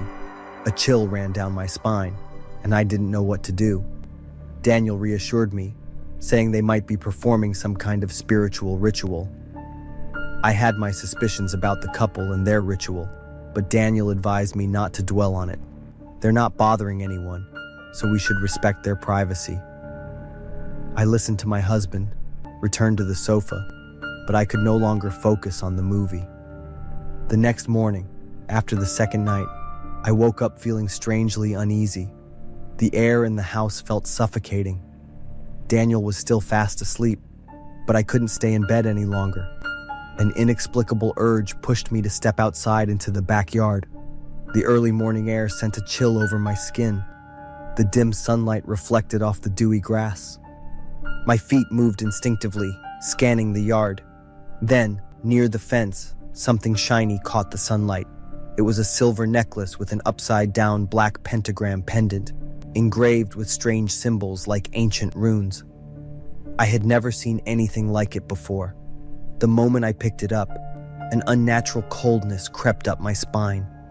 I stared at it, a deep sense of unease growing within me. Why was it here? I didn't tell Daniel, partly because I feared he would think I was overreacting, and partly because I didn't even understand what was happening myself. I hid the necklace in my desk drawer, trying to shake off the eerie feeling creeping over me. That night, exhaustion weighed on me in an unusual way, as if my energy had been drained. The moment I closed my eyes, I was pulled into a deep sleep, and then the dreams came. I saw myself standing in the backyard, surrounded by darkness. Candles flickered, forming a circle around me. The couple knelt across from me, their mouths moving in endless murmurs of incomprehensible sounds. The air in the dream was crushing. I wanted to move, to scream, but I couldn't. My legs felt nailed to the ground. My arms hung limply by my sides, my entire body frozen. I jolted awake, drenched in cold sweat. For a brief moment, I thought I could hear whispers from somewhere in the house. But then I turned, and my heart nearly stopped when I realized it was Daniel. He was sitting upright in bed, his eyes wide open, staring at something distant. His lips moved, murmuring strange, unintelligible words. I called his name, but he didn't respond. It was as if he wasn't in control of his own body. The next morning, I told Daniel what had happened, but he had no recollection of it at all. He simply laughed and reassured me that I was probably just stressed and imagining things. But for a split second, his eyes held something unfamiliar, both worry and a hint of something else, something hidden, just out of reach. One afternoon, while absent-mindedly glancing through the kitchen window, I saw the neighbor woman standing motionless in her backyard, eyes shut. In her hands, she held a silver necklace identical to the one I had found. Her lips murmured something soft, rhythmic, unsettling. So the necklace wasn't there by accident. It had been deliberately placed in our backyard as a summoning mark to pull me into their ritual. The couple wasn't just performing their ceremony in their own yard. The ritual was seeping into our lives, drawing us in unknowingly. Then came the final night. Footsteps echoed in our backyard. I bolted upright, yanked open the bedroom curtain, and my heart nearly stopped. The couple stood there, in the middle of a burning candle circle, the flickering light casting eerie shadows over their pale faces. They were staring straight at our window, but their eyes were completely white, blank, emotionless, just hollow, soulless voids, but somehow their gaze gripped me, held me captive. I heard the deep murmurs again, but this time, they weren't just sounds. I could feel the words sinking into my mind, creeping through my thoughts like unseen tendrils, forcing me to stare back. I reached for my phone to call the police in, but the moment I did, the lights in the yard went out. When we looked again, the couple was gone. An eerie silence filled the night. From that moment on, we couldn't sleep. The stillness of the night, the weight of dread, it consumed us. I felt weaker with each passing day, as if my energy was being drained every night. Strange bruises appeared on my arms and legs without explanation. Daniel began sleepwalking. I woke up one night to find him standing in the living room, whispering words I couldn't understand. When I called his name, he turned to look at me, with eyes that were no longer his. One morning, Daniel stepped outside to check the yard. He came back inside, face pale, holding a folded piece of paper. My hands trembled as I took it from him, unfolding it to read. The message was scrawled in black ink. "Thank you for participating." A cold dread settled deep into my bones. I felt as if something unseen had wrapped itself around us. Daniel's expression was one of sheer terror. We couldn't stay there any longer. We packed our things and left the house immediately. But just before we left, I opened the drawer to take another look at the necklace, and that's when I froze. Next to it lay an old, yellowed photograph. In the picture was a group of people dressed in black robes, standing in a circle, each of them wearing the exact same silver necklace. But what shocked me most was Daniel standing between them, right next to the neighboring couple, with a mysterious smile. Thank you for watching until the end. As mentioned earlier, our goal of reaching 50,000 subscribers in 2026 is still ongoing. If you enjoy these stories, please give us a hand and support us.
My name is Adam, and this is the story of the night I almost became a rug.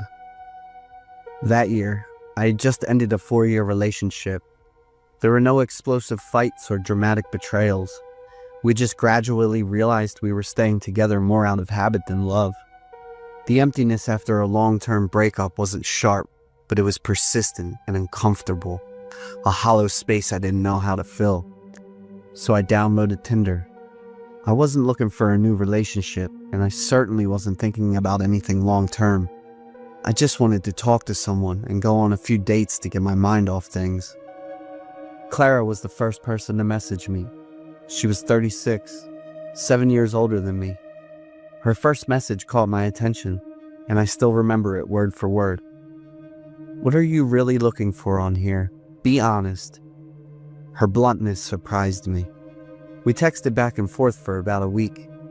Clara made it clear from the start that she wasn't looking for love or commitment. She didn't want strings or promises. She just wanted experiences.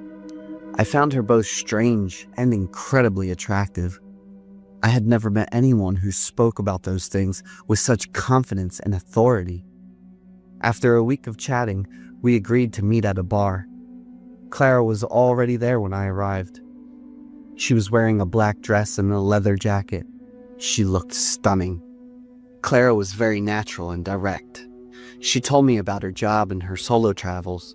She even felt comfortable enough to share details about where she lived, a small bungalow in the suburbs, about a 30-minute drive from downtown.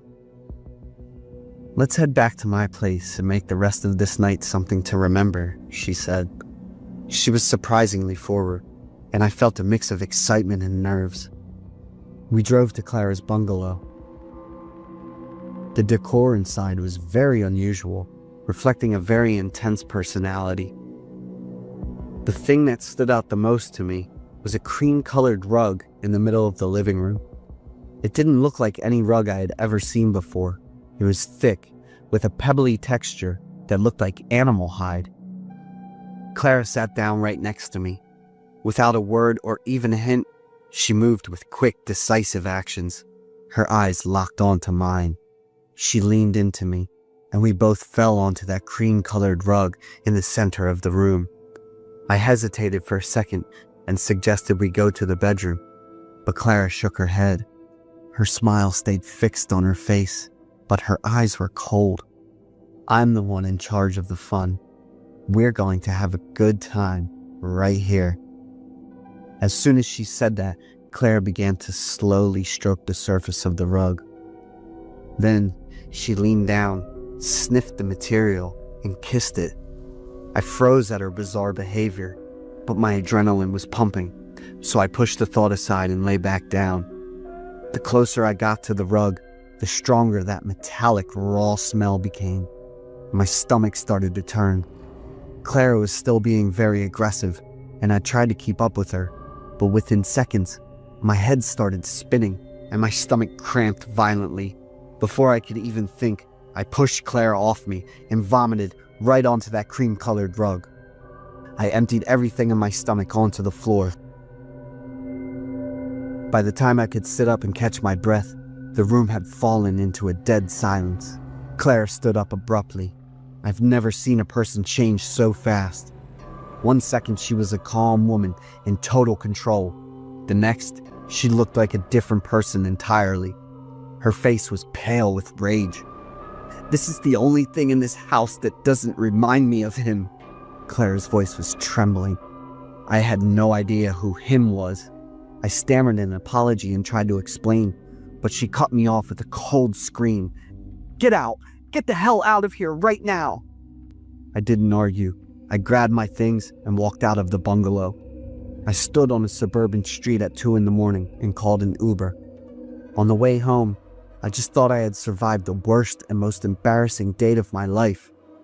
I stopped using Tinder after that. Instead of looking for something new, I focused on my existing friendships. I thought this story was over until 2 months later. I was eating breakfast and scrolling through the news when I saw Clara's name on the screen. I read the headline 3 times to make sure I wasn't dreaming. Clara had been arrested for luring, kidnapping, and torturing several men she met on dating apps. The police had searched her suburban bungalow. During the investigation, they discovered that the cream-colored rug in the living room wasn't made of animal hide.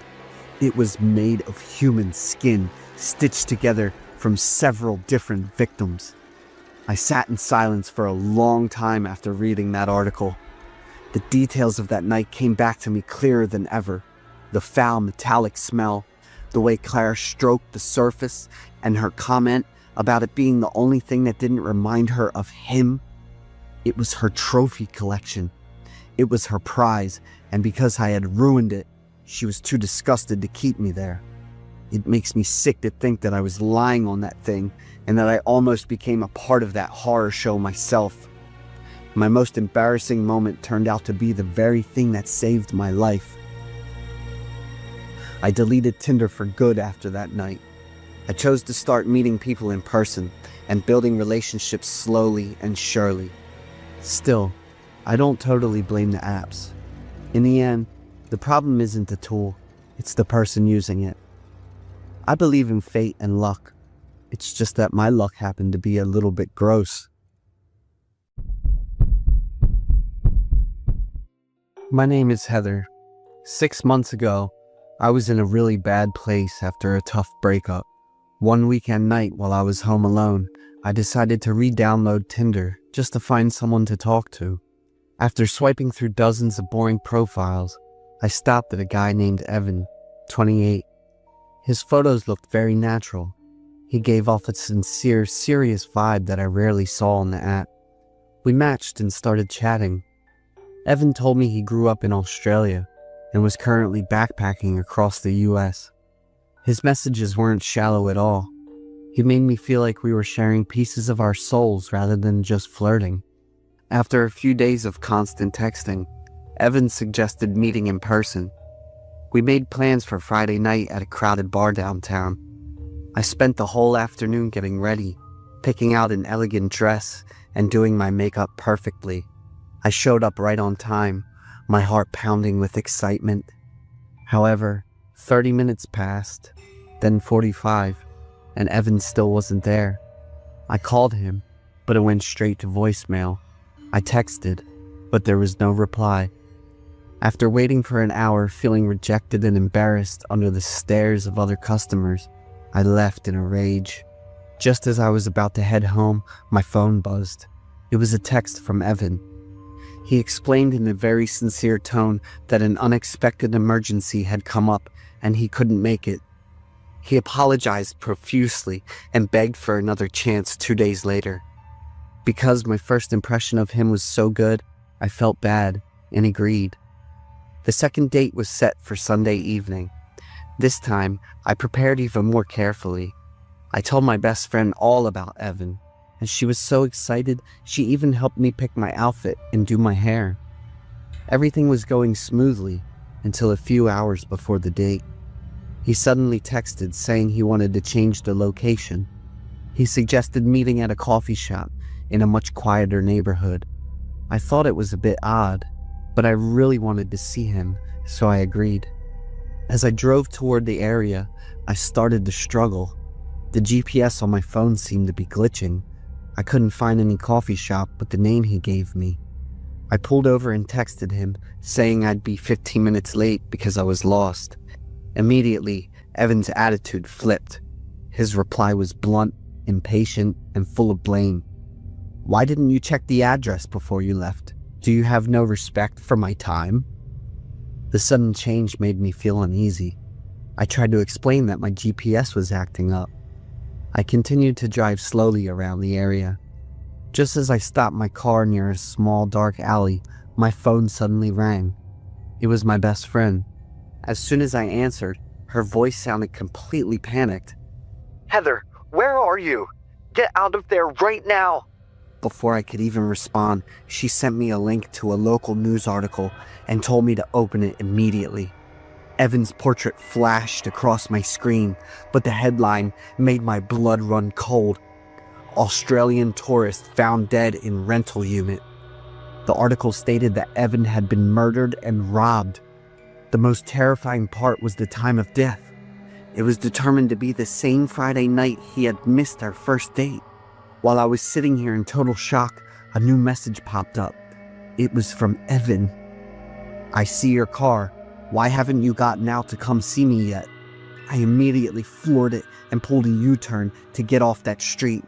My heart was racing as I realized that if my GPS hadn't glitched, if I had driven straight to the spot and stepped out of the car, something horrific would have happened to me. That same night, I took all the messages and my call history to the police station. After checking the data, the police confirmed a gruesome theory.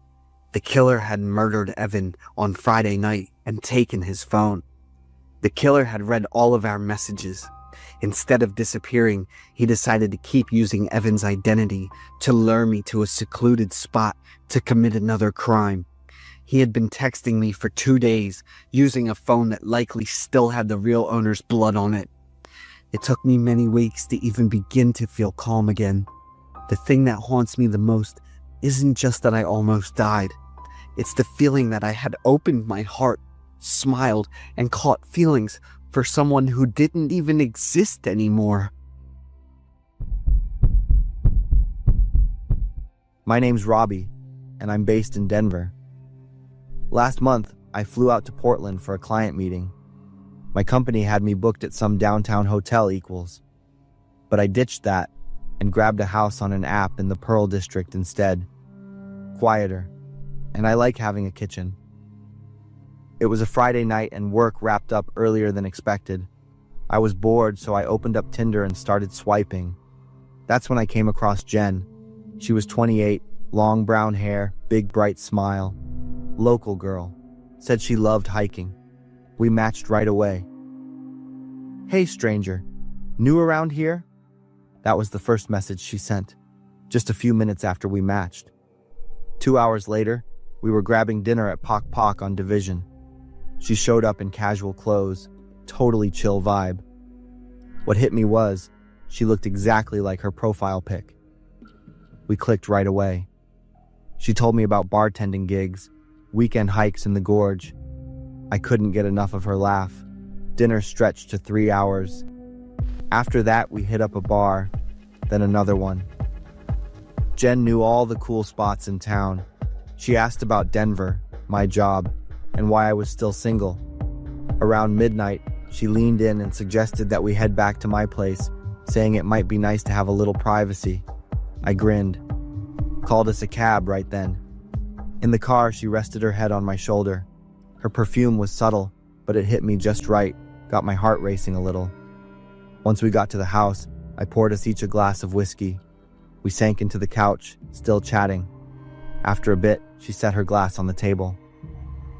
"You mind if I step outside for a smoke?" she asked. Trying to quit, but you know. She gave this little shrug. "No worries," I said. "I'll be here." 5 minutes. She slipped out the door. I watched her go, smiling to myself. Would be kind of crazy if this was what I'd been looking for all along. I grabbed my phone, checked emails, scrolled through Instagram, the usual. Outside, a light drizzle started. 5 minutes ticked by. I got up, wandered into the kitchen to grab a glass of water. Then I heard something. From the back of the house, like someone prying open a window. I froze, metal scraping. Then soft footsteps. My heart was pounding like crazy. I peeked through the crack in the door. 2 figures climbing in through the window. 2 men.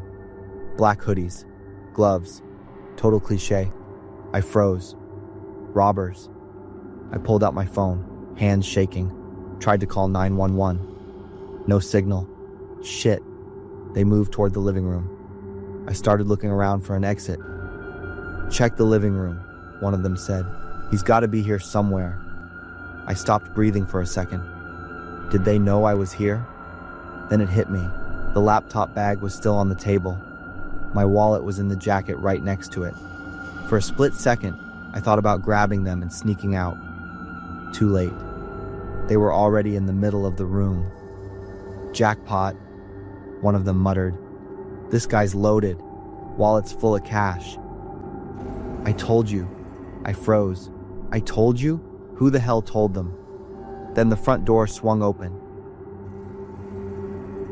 The sound of heels on wood floors. "Jen, you guys are early." Her voice, totally different now. "Traffic was light. Is he still here?" "Somewhere, probably hiding." My eyes went wide. Wait, she was in on it? I barely had time to think. I heard footsteps coming my way. I spun around and bolted for the bedroom. Carefully, I cracked the window open and started to climb out. "Check the bedroom," one of them shouted. No time. I slipped through the window. The rain had made everything slick. I lost my footing and slammed onto the ground with a loud thud. "There! He's out here!" I scrambled up and took off. Ran like hell. Made it to the main road, heart punching my ribs. I waved both arms like crazy when I spotted a cab. The driver pulled over, eyes wide. "You okay?" "Police station," I panted. "Please, urgent." I jumped in, yelling for him to go now. At the station, I gave them everything, names, what happened, what was taken. Then I waited.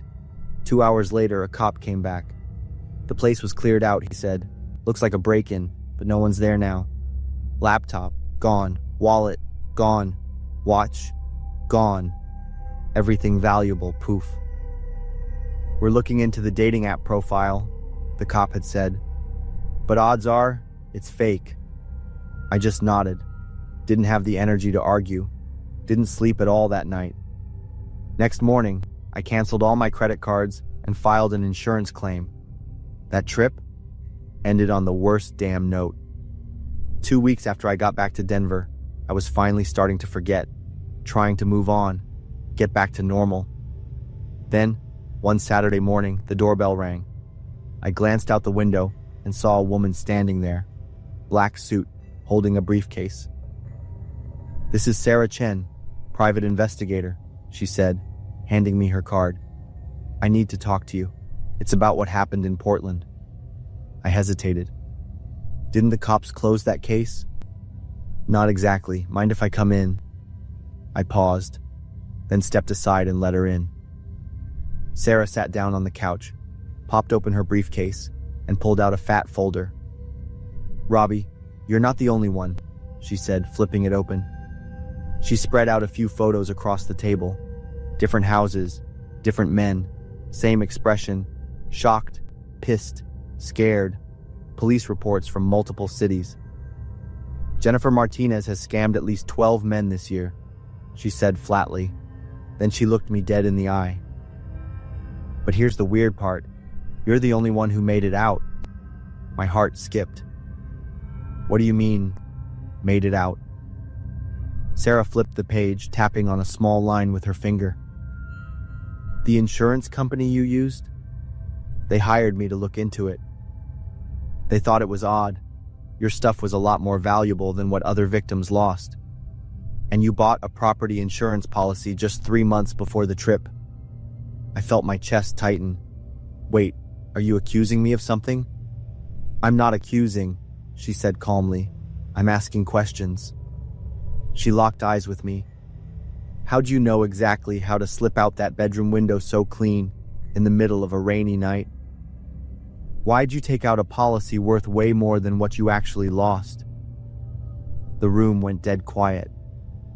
"And most importantly," Sarah said, her voice barely above a whisper, "the security cam on the corner caught you and Jen grabbing coffee Thursday afternoon.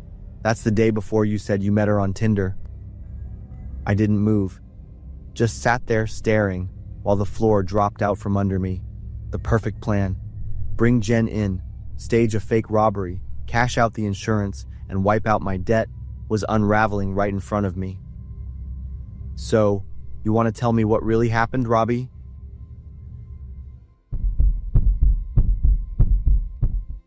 I'm Blanca, 51. After a string of bad marriages and short-term relationships, I pretty much gave up on love. But then I met Juan on Tinder. He was young, charming, and full of energy. For the first time in years, my heart actually fluttered. My phone rang and I just knew it was Juan. Every video call from him made me feel like a giddy teenager again. I quickly fixed my hair, put on some lipstick, and hit the answer button. "Blanca, I miss you so much." My face turned bright red from his compliment. We'd been in a long-distance relationship for a year, and these talks were my biggest comfort. Juan always knew how to make me feel special. "When are you going to visit me?" Juan asked, like he always did. But this time, I had a different answer. "I've decided. I sold my car and some other stuff. I'm coming to Peru next month." Juan's smile made me forget all my doubts. The Lima air in November felt as warm as Juan's hug when he held me at the airport. Seeing him in person, I was surprised. He was even more handsome than in his pictures. Dark skin, black hair, and deep eyes that seemed to look right into my soul. "Welcome to Peru, my love. Are you tired? I've got everything ready." Juan's apartment was near the coast in Huacho, about a 2-hour drive from Lima. By the time we got there, the sun was setting. His place was simple, not much furniture, and not many personal touches. There was just one corner in his bedroom, with a desk covered in medical tools and books. "Sorry about the mess," he said. "I'm studying medicine, remember? Those tools are for practice." I nodded, recalling Juan had told me he was studying to become a surgeon. The first 3 days felt like a dream. Juan took me around the city, introduced me to amazing ceviche, and told me stories about Peruvian culture. But by the 4th day, I started to notice something was off. Juan got a call and spoke in Spanish too fast for me to understand. When he hung up, he became quiet and thoughtful. "What's wrong?" I asked. "Nothing. I need to go to work for a bit." "Can you stay home today?" he replied, but his eyes weren't looking straight at me like before. I nodded, a little disappointed, but understanding that he had his own things to do. After Juan left, I decided to tidy up the apartment a little. While cleaning, I happened to find a folder in a drawer under his desk. I opened it and saw detailed anatomical pictures. These weren't from a textbook, they were real photos. Next to them was a list of women's names, mostly Spanish, with numbers and strange symbols next to each one. My heart pounded faster when I saw my own name at the bottom of the list. I kept looking and found another one of Juan's phones. When I opened it, I saw many messages with someone named Dr. H in Spanish. The sound of a key turning in the lock startled me. I quickly put everything back and moved away from his work area. Juan walked in, looking tired but smiling when he saw me. "I'm home earlier than expected. What did you do all day?" "Just tidied up a bit," I tried to say, keeping my voice normal. Something flickered in Juan's eyes, then it disappeared quickly. "Tomorrow, we'll have a picnic at the beach. There's a really special spot I want to take you to." That night, I couldn't sleep. The strange documents, the list of names, and the messages kept swirling in my head. I looked at Juan sleeping peacefully next to me.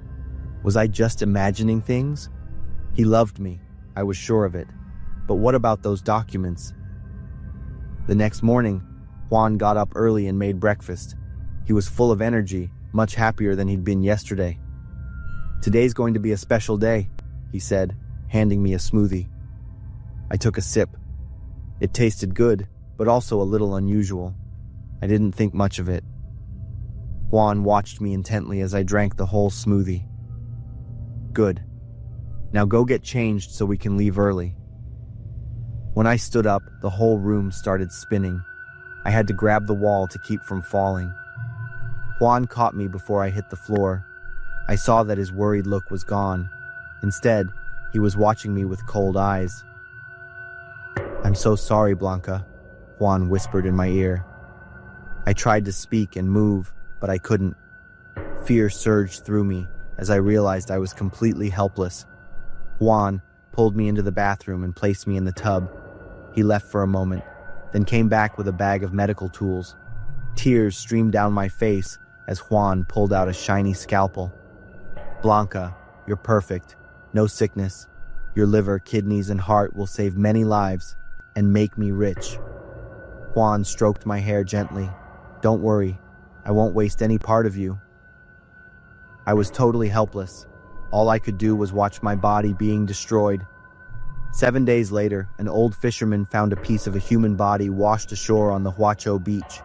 The next day, more parts were found. Investigators were surprised by how precise the cuts were. It was clearly the work of someone with medical knowledge. Juan had left the apartment, but the police found evidence: the list of names, pictures, and a room full of surgical tools. They also discovered a notebook with contact information for clients waiting for organ transplants. Surveillance videos at the airport showed Juan leaving Peru on November 8th, just 1 day after I went missing. He vanished, but my story continues. Because behind every Juan Pablo Villafuerte are dozens of others, predators who hunt lonely and vulnerable women online, promising love but delivering death. And while my body may have been cut up and scattered, my spirit lives on. As a warning to anyone who trusts too easily in love from a screen, don't be like me. Don't become the next name on a predator's list.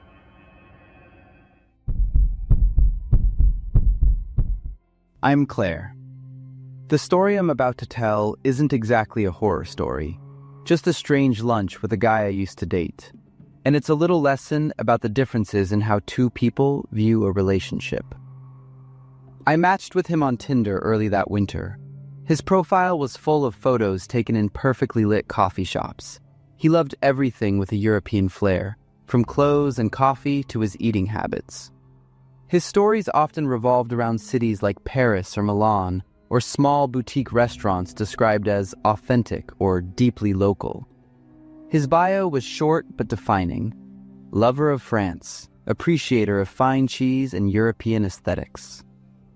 We were in different majors and had never met on campus. This was the first time either of us had genuinely entered a serious relationship after countless half-hearted matches and short, fizzled-out chats.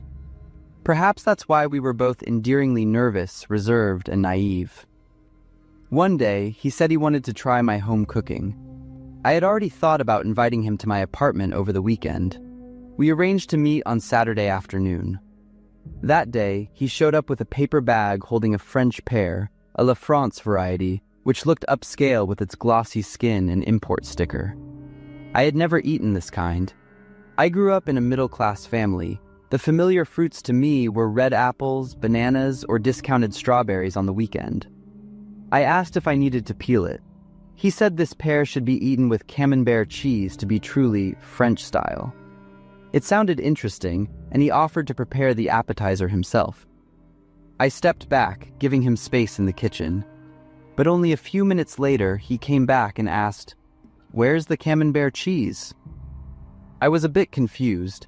I only had a few slices of sandwich cheese for my morning breakfast.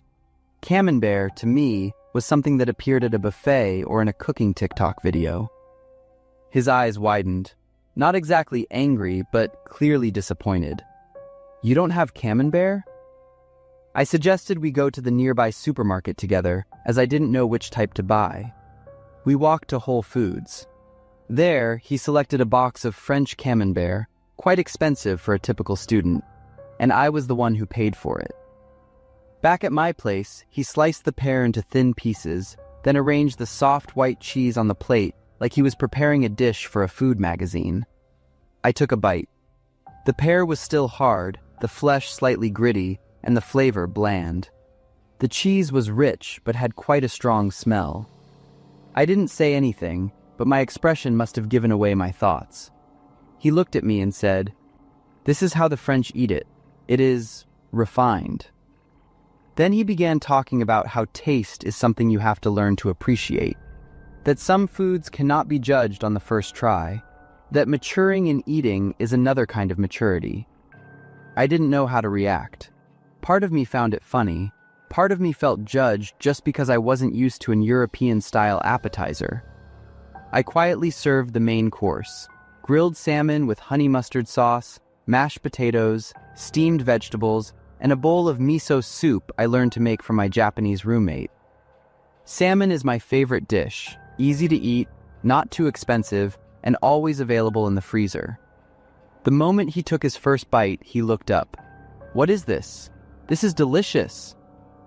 From then on, he focused solely on the fish. I offered to grill more if he wanted, as salmon cooks quickly. He didn't say anything, just quietly held out his plate. I had exactly 6 salmon fillets that day. I originally planned to grill 4, 2 for each of us. In the end, he ate 5, leaving me with exactly 1 portion. I stared at the empty fish plate, speechless, but I felt a little deflated. After the meal, he moved closer to me. His gestures were intimate, as if this lunch had been a complete success. He gazed at me intently and slowly leaned in. I knew he intended to kiss me, but as he got closer, I distinctly smelled the lingering grilled fish on his breath. My feelings instantly fizzled out like a candle placed in the wind. I made an excuse that I needed to rest and gently ushered him out. A few days later, I sent him a message, saying I was too busy with classes and my part-time job. I needed space, and this relationship was probably no longer a good fit. We broke up over a few text messages. No drama, no tears. Later, whenever we ran into each other on campus, he would always ask, "Have you bought camembert yet?" I would shake my head. He would shrug and say, "Seriously? Not even a word of check-in?" before turning away. I wasn't sad, nor was I angry. I felt I had done the right thing. Honestly, I had strong feelings for him at first, but after that lunch, they were devoured by him along with the 5 salmon fillets. A month later, I bought the French pear again, the same La France variety he had brought. This time, I left it in the kitchen for a few days, waiting until the fruit was soft and emitted a sweet fragrance. When I took the first bite, the sweetness spread smoothly in my mouth, soft and refreshing. I smiled, thinking to myself, some things are only delicious when the time is right. They cannot be rushed or forced. Just like people in relationships, they are only beautiful when enjoyed correctly. Otherwise, whether it's a French pear or premium camembert, it will only leave you feeling weary.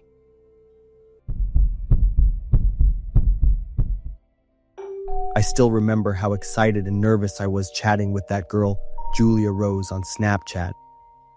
From the very first pics, Julia had me hooked in a way I can't even explain.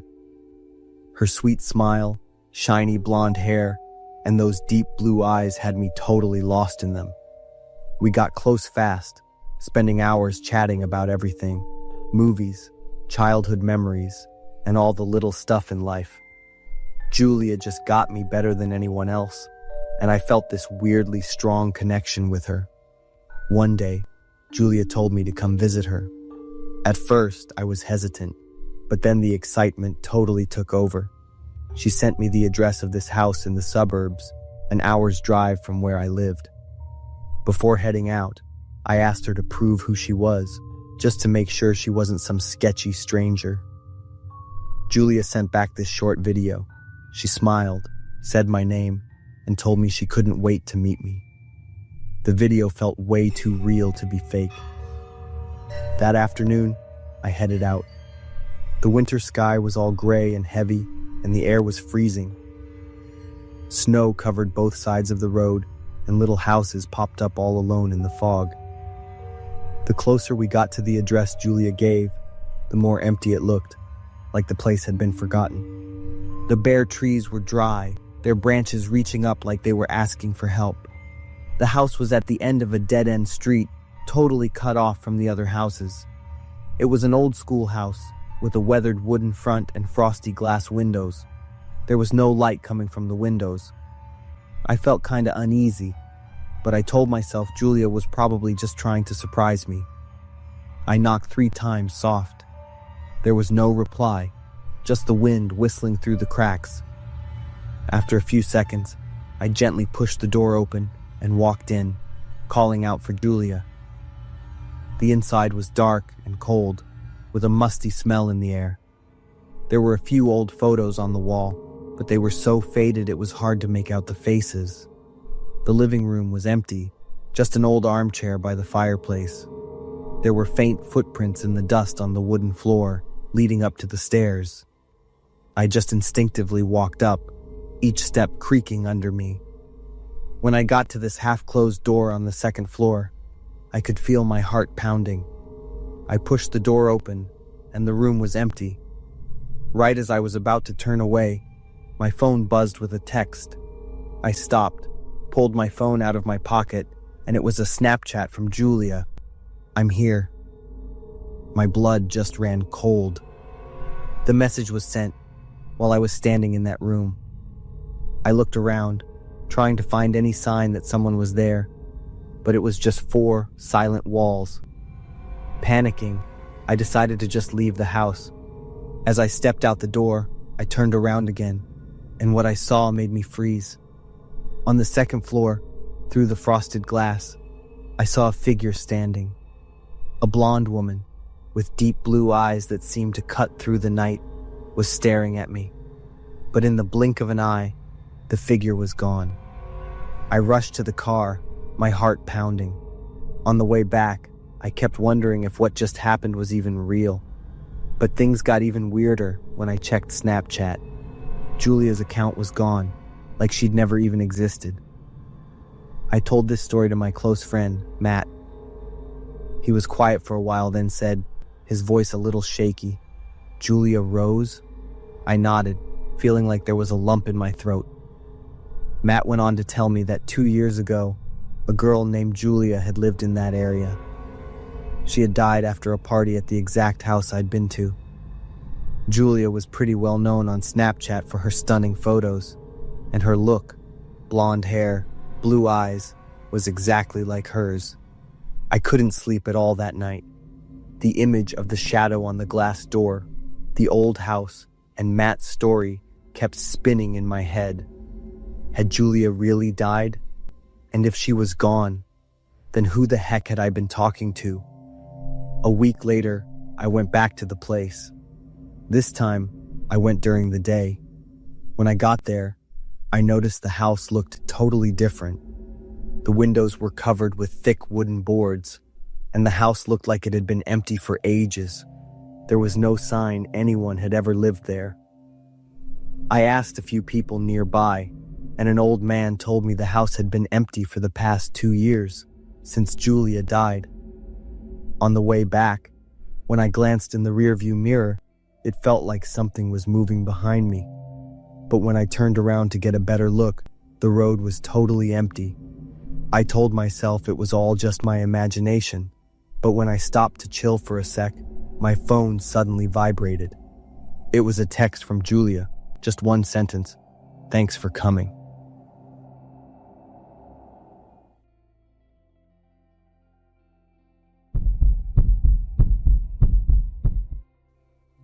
I am Louisa, 34 years old. I write these words with trembling hands, fear consuming my mind day and night. It has been 3 months since I escaped, yet the feeling never fades. The sensation that he is out there somewhere, watching me, waiting for me to make a mistake. I write this in the hope that someone will believe me. I once loved a monster disguised as a man. Nathaniel, my ex-boyfriend, had a sick obsession. Horror movies, grotesque masks, and images of corpses too disturbing for anyone to look at for long. People say love makes us blind. For me, that blindness nearly cost me my life. I met Nathaniel at a horror movie screening in Boston.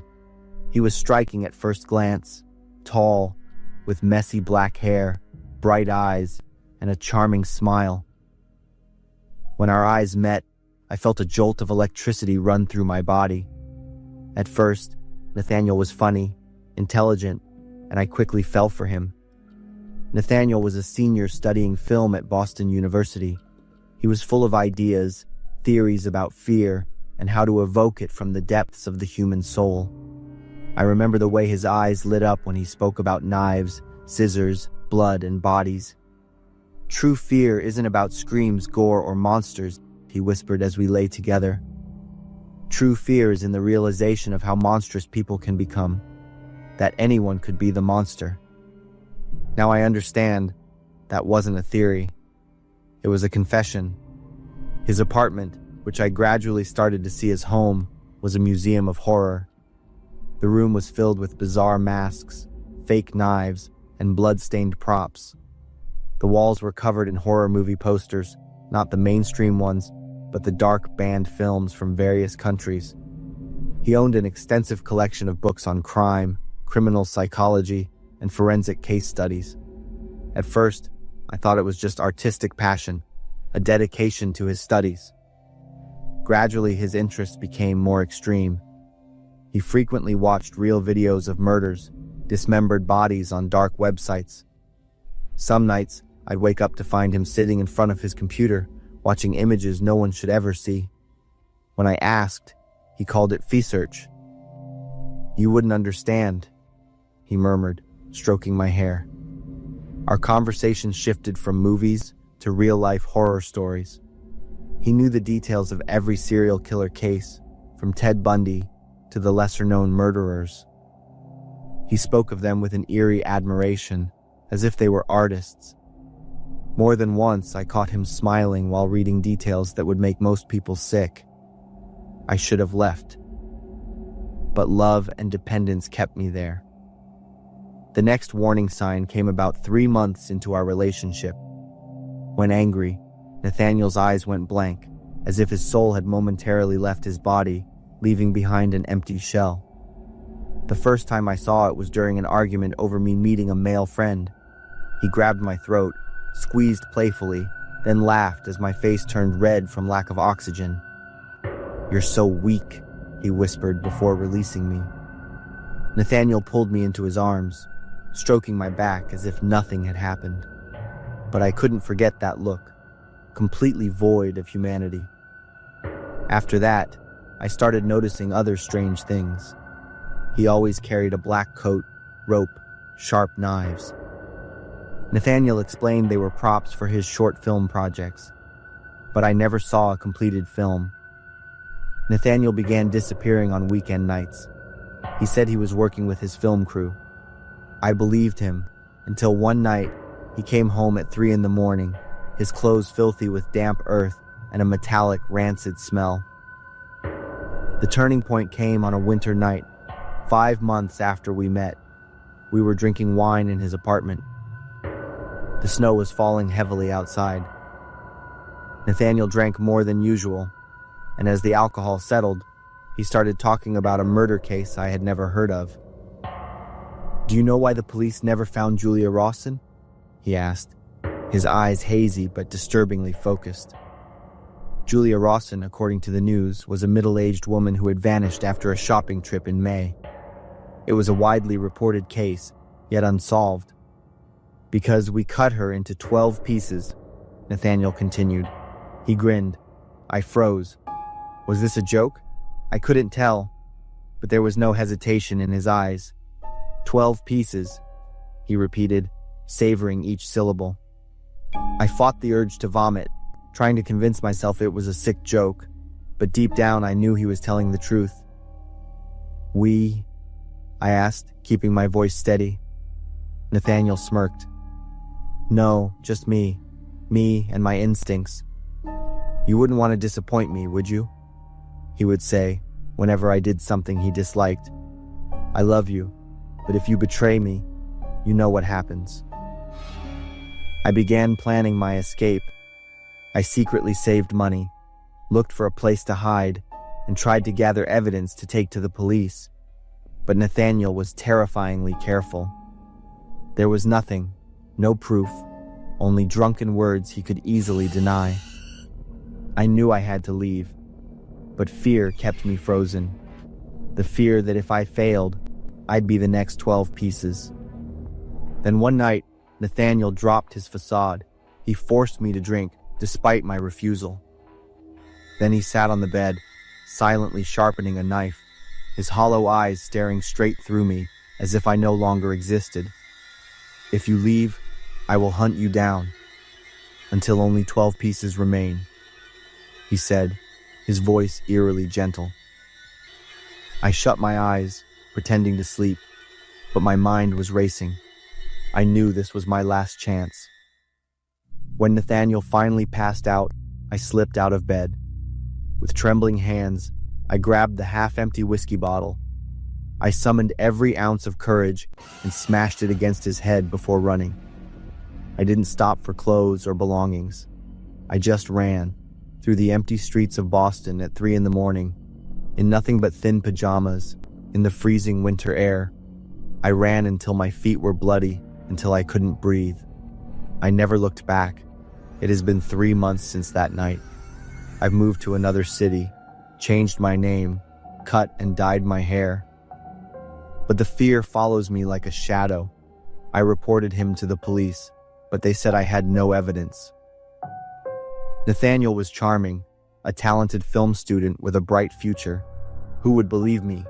A panicked woman making unprovable accusations. "There's no reported case called 12 pieces, an officer told me, his skepticism obvious. But I know what I heard. I know what Nathaniel is capable of. I feel his eyes on me. Anonymous emails began appearing in my inbox. No words, just images of blood. One day, I received a package with no sender. Inside was a small doll, cut into 12 pieces. I know he will come back. He will find me. And this time, there will be no mercy. If anyone reads this, believe me, Nathaniel is real. He is not a fictional character from a paranoid mind. He is a monster in human skin, walking among us. Nathaniel is still out there, looking for his next victim. And if what he told me is true, Julia Rawson was not the first, and I will not be the last. Beware of men obsessed with horror who carry knives and ropes. Beware of those empty, soulless eyes when they speak of pain. Beware of those who know too much about death and decay. And if you hear someone talking about the 12 pieces, run immediately. Don't look back. Don't wait for an explanation. Just run, because if you don't, you might become the next piece in his collection. I am writing this from a small cafe in a city I will not name. A man just walked in, with messy black hair and a familiar coat. I can't see his face, but I know it's him. And I know my time is up.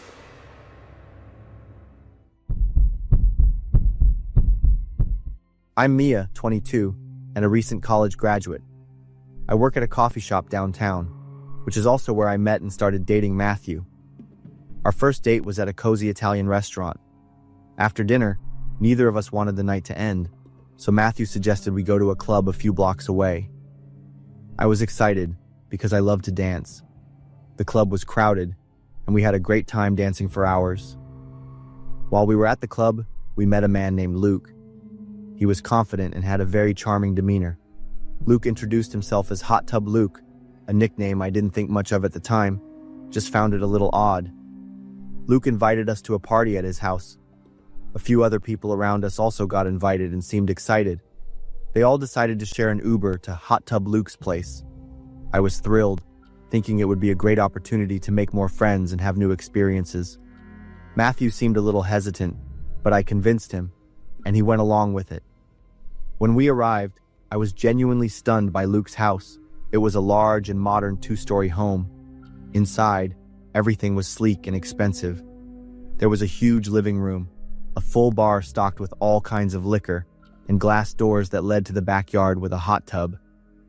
The party started quickly, the music was loud, and people started pouring drinks. I got swept up in the lively atmosphere. The hot tub was very popular, and people were readily taking off their outer clothes and jumping in. Even though I didn't get in the hot tub, I was having a great time dancing and talking to others. However, Matthew didn't get into the party as much as I did. He wasn't dancing a lot and kept looking around as if he was evaluating everything. I noticed Matthew watching Luke a few times, but I didn't think much of it. Around 2 a.m., when I was still having a blast, Matthew came over and said we should go home. I was surprised. Although it was late, the party was still going strong. I said I wanted to stay a little longer, but Matthew was firm. He said he was tired and didn't want to linger. I was a little annoyed and thought Matthew was spoiling the fun. But I didn't want to make a big deal out of it, so we called a taxi and left. The ride home was quiet. I was still buzzing with excitement, but Matthew seemed distracted. He didn't say much, just stared out the window. I figured he was just tired or didn't like parties. The next morning, I woke up to a phone call from an unknown number. I answered, and it was the police. They asked if I had attended a hot tub party the night before. I quickly confirmed that I had. The police asked me to come to the station to answer some questions, which left me confused. On the way to the station, my mind was racing. I had no idea what was going on, but I couldn't shake the feeling that something was terribly wrong. At the station, the officers were very serious. They asked about the party, such as when I got there, who I was with, and what I had seen. After that, they told me the reason for their call. A girl at the party had been sexually assaulted after Matthew and I left. The police didn't go into detail, but said the incident was very bad, and Luke was the perpetrator. I was in complete shock. I had been having the time of my life in a place where such a disgusting crime was happening. The police asked more questions about Luke, but I didn't know anything about him besides his charming and elegant demeanor. The officers added that they had found a lot of videos and pictures of parties, and even Luke's crimes stored on his computer. This made me feel sick to my stomach. The man I thought was just a fun host was a predator, and I had been in his house completely unaware. Leaving the police station, I felt shaky. I couldn't stop thinking about how close I had come to something horrific. I felt stupid for not realizing it. But more than that, I couldn't stop thinking about Matthew. Thanks to Matthew's determination and caution, I was saved from something terrible. I texted Matthew as soon as I got home. He came over that afternoon, and I told him everything the police had said. Matthew looked pale, probably also in shock. I asked him why he was so insistent on leaving the party. Matthew said he didn't feel comfortable and didn't trust Luke. It was a gut feeling he had from watching how Luke acted. He was always hovering around the girls, encouraging them to chug their drinks. Matthew didn't want to scare me at the time, so he just said he was tired and wanted to go home. I hugged him and thanked him so much. In the following weeks, I followed the news about Luke. It turned out his real name was Chris. He had been doing this for years, hosting big parties, luring young girls, and then taking advantage of them. Chris finally went to court a few months later. I wasn't called as a witness, but I followed the case online. He was sentenced to 10 years in prison. This brought a sense of justice, but it couldn't erase the harm he had caused. This incident changed the way I see seemingly harmless situations and the importance of being more careful with strangers. Matthew and I are doing very well. I'm so grateful to have him by my side. My name is Maria, and I live in Maryland. As a single woman in my early 30s, I've tried my luck on dating apps quite a bit. A few times, I matched with guys who seemed decent. Most of those conversations fizzled out and went nowhere, but there was one man who left an impression on me that I will never be able to forget. His name was Adrian. He was 35 and worked in the tech industry. At first, my impression of him was actually pretty good. Everything about him seemed polite, balanced, and pleasant. However, the more we talked, the more I started to feel that something was off. Adrian would often say very abstract things about religion, morality, and misplaced faith. These topics sounded deep at first, but they made me feel distant and a little uneasy. Eventually, I realized there was no real connection being built between us. After a few weeks, I decided to end things.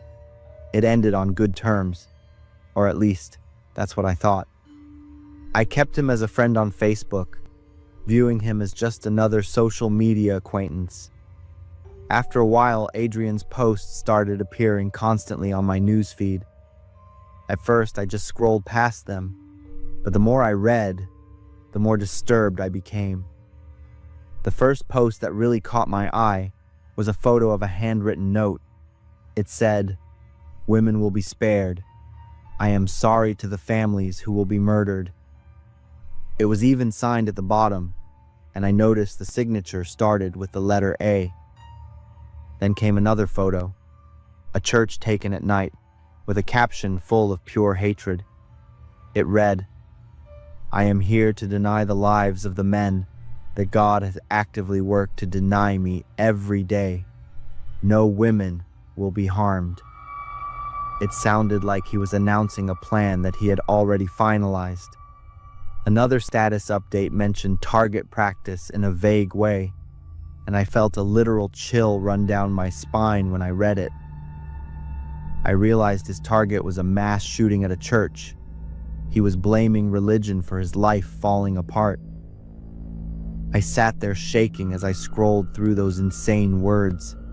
It felt like I was reading the manifesto of someone who was about to cross a line of no return. I started taking screenshots of every single post. My hands were trembling as I prepared to send them to my best friend to ask if I was overreacting. But before I could hit send, my phone suddenly vibrated. It was a message from Adrian himself. "I know you don't care anymore, but I really liked you. I hope in another life we have a chance." It felt heavy, like a final goodbye. It seemed certain that he was about to do something horrific. I immediately called 911. I practically screamed into the phone, trying to explain that an old acquaintance of mine had a gun and was about to kill people at a church. I gave them every bit of information I had. I also told them that based on the photo of the church he shared, I had a strong suspicion about the location of the attack. After that call, the police moved fast. They went to Adrian's registered apartment in Fairfax County, but he wasn't there. While tracking him, they found Adrian's car parked in the lot of Park Valley Church in Prince William County, Virginia. The church's security team also reported a man in a black coat and sunglasses wandering around the lobby acting very suspicious. When security approached him, they discovered he was carrying a concealed semi-automatic handgun. Adrian was arrested on the spot. A few days later, the story blew up all over the news and social media. I read articles praising the anonymous woman who bravely reported the threat and saved thousands of lives. But as I dug into the details online, I realized we almost witnessed a massacre, if not for a ridiculous mistake made by the shooter. A detective revealed that the only reason Adrian didn't open fire immediately was because he was using an outdated church schedule. He arrived long after the main service had ended. Instead of a room filled with 1,000 men he hated, he only found an empty lobby and a few alert security guards. He'd been wandering around, confused and looking for targets, until the police arrived. During his interrogation, Adrian tried to claim the posts were just creative writing for a fiction novel. But the police found 5 printed copies of his apology letter to the victims' families at his house, which crushed his lies. He admitted his life spiraled after he donated 10% of his paycheck to the church, a total of $452 that he believed brought him bad luck, caused him to lose his job, and sent him into a deep depression. In March 2025, Adrian was sentenced to 25 years in prison. Even now, my blood runs cold when I think about how close we were to a tragedy. If I had hesitated for even a few more minutes, things would have gone too far. I feel proud that I was clear-headed enough to speak up when it mattered most. On the morning of September 24th, 2023, in Anne Arundel, Maryland, a woman reported Rui Jen, 35, to the police, suspecting he was planning an attack on a church. Police found Jen's vehicle at Park Valley Church, Prince William County, Virginia, where he was found in possession of a handgun, ammunition, a knife, and bear spray. In March 2025, Rui Jen was sentenced to 25 years in prison for conspiracy to commit murder and obstructing religious freedom.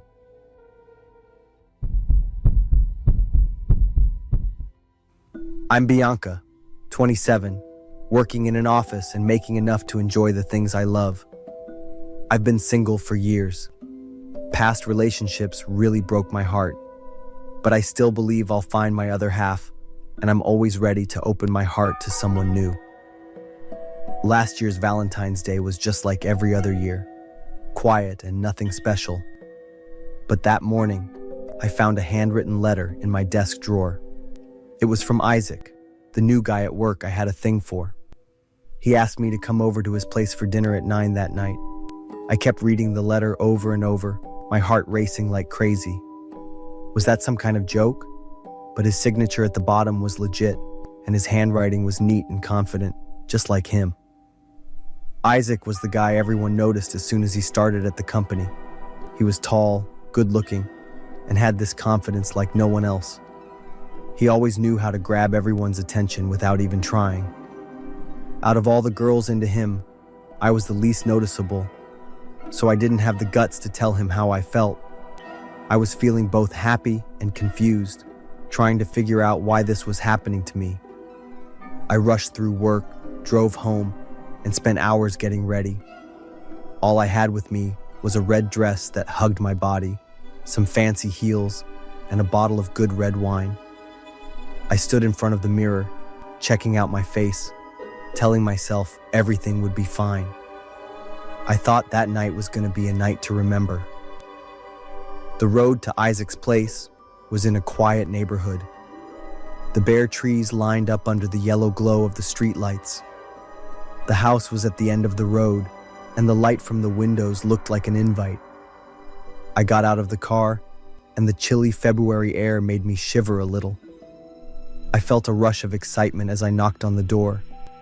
The door opened, and there was Isaac with his usual warm smile.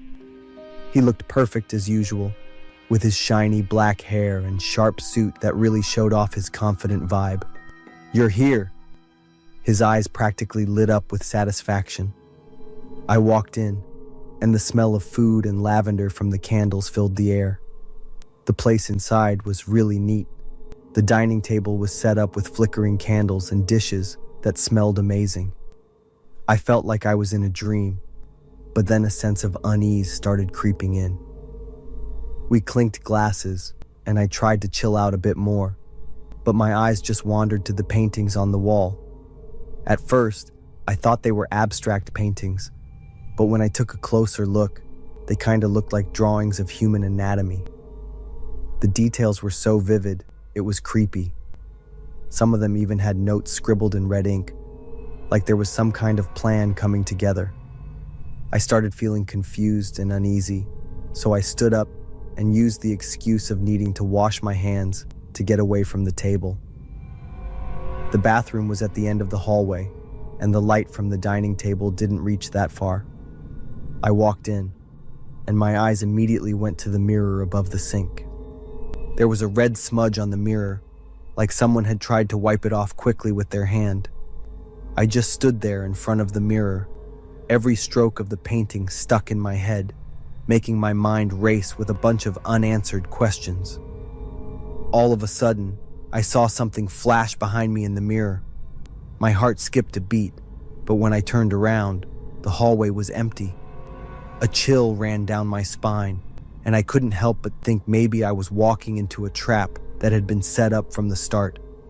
Back at the table, the vibe between Isaac and me had totally changed. His smiles weren't warm anymore. They were cold and calculating. The room got suddenly stuffy, and time felt like it was slowing down in a creepy way. My eyes landed on a big painting on the wall. In the painting, there was a girl with blonde hair and big eyes. Sarah. That name just popped into my head, a former coworker who left a few months ago. A wave of horror hit me. I couldn't stay calm anymore. I stood up, quickly said thanks, and asked if I could leave. But Isaac wasn't letting me leave that easily. He stood up, blocking me, and the smile on his face turned into something pretty terrifying. Isaac stepped closer, and I could feel my breath getting faster. I saw a cold, lifeless look in Isaac's eyes, like he'd lost all humanity. I took a step back, but my foot got caught on a chair. He lunged at me, and I barely had time to think before I pulled out the fork I had hidden in my bag. I swung it, and I felt the resistance as it stuck into Isaac's hand. He screamed and stepped back just enough for me to make a run for the door. I rushed to the front door, but it was locked from the inside. I could hear Isaac's footsteps and curses echoing behind me. I turned around and saw him coming at me with bloodshot eyes and a face twisted in pain. His hands were red, but he didn't stop. I ran to the nearest window and used all my strength to smash the glass. As the glass shattered, I climbed through, even though my hands got cut by the sharp pieces. I ran like mad down the dark street, feeling all warm and wet from my palms and knees. But I didn't stop, too scared to look back. When I got to my car, I jumped in, slammed the door shut, and drove off. My heart was pounding, and every breath felt heavy, like I had just escaped from hell.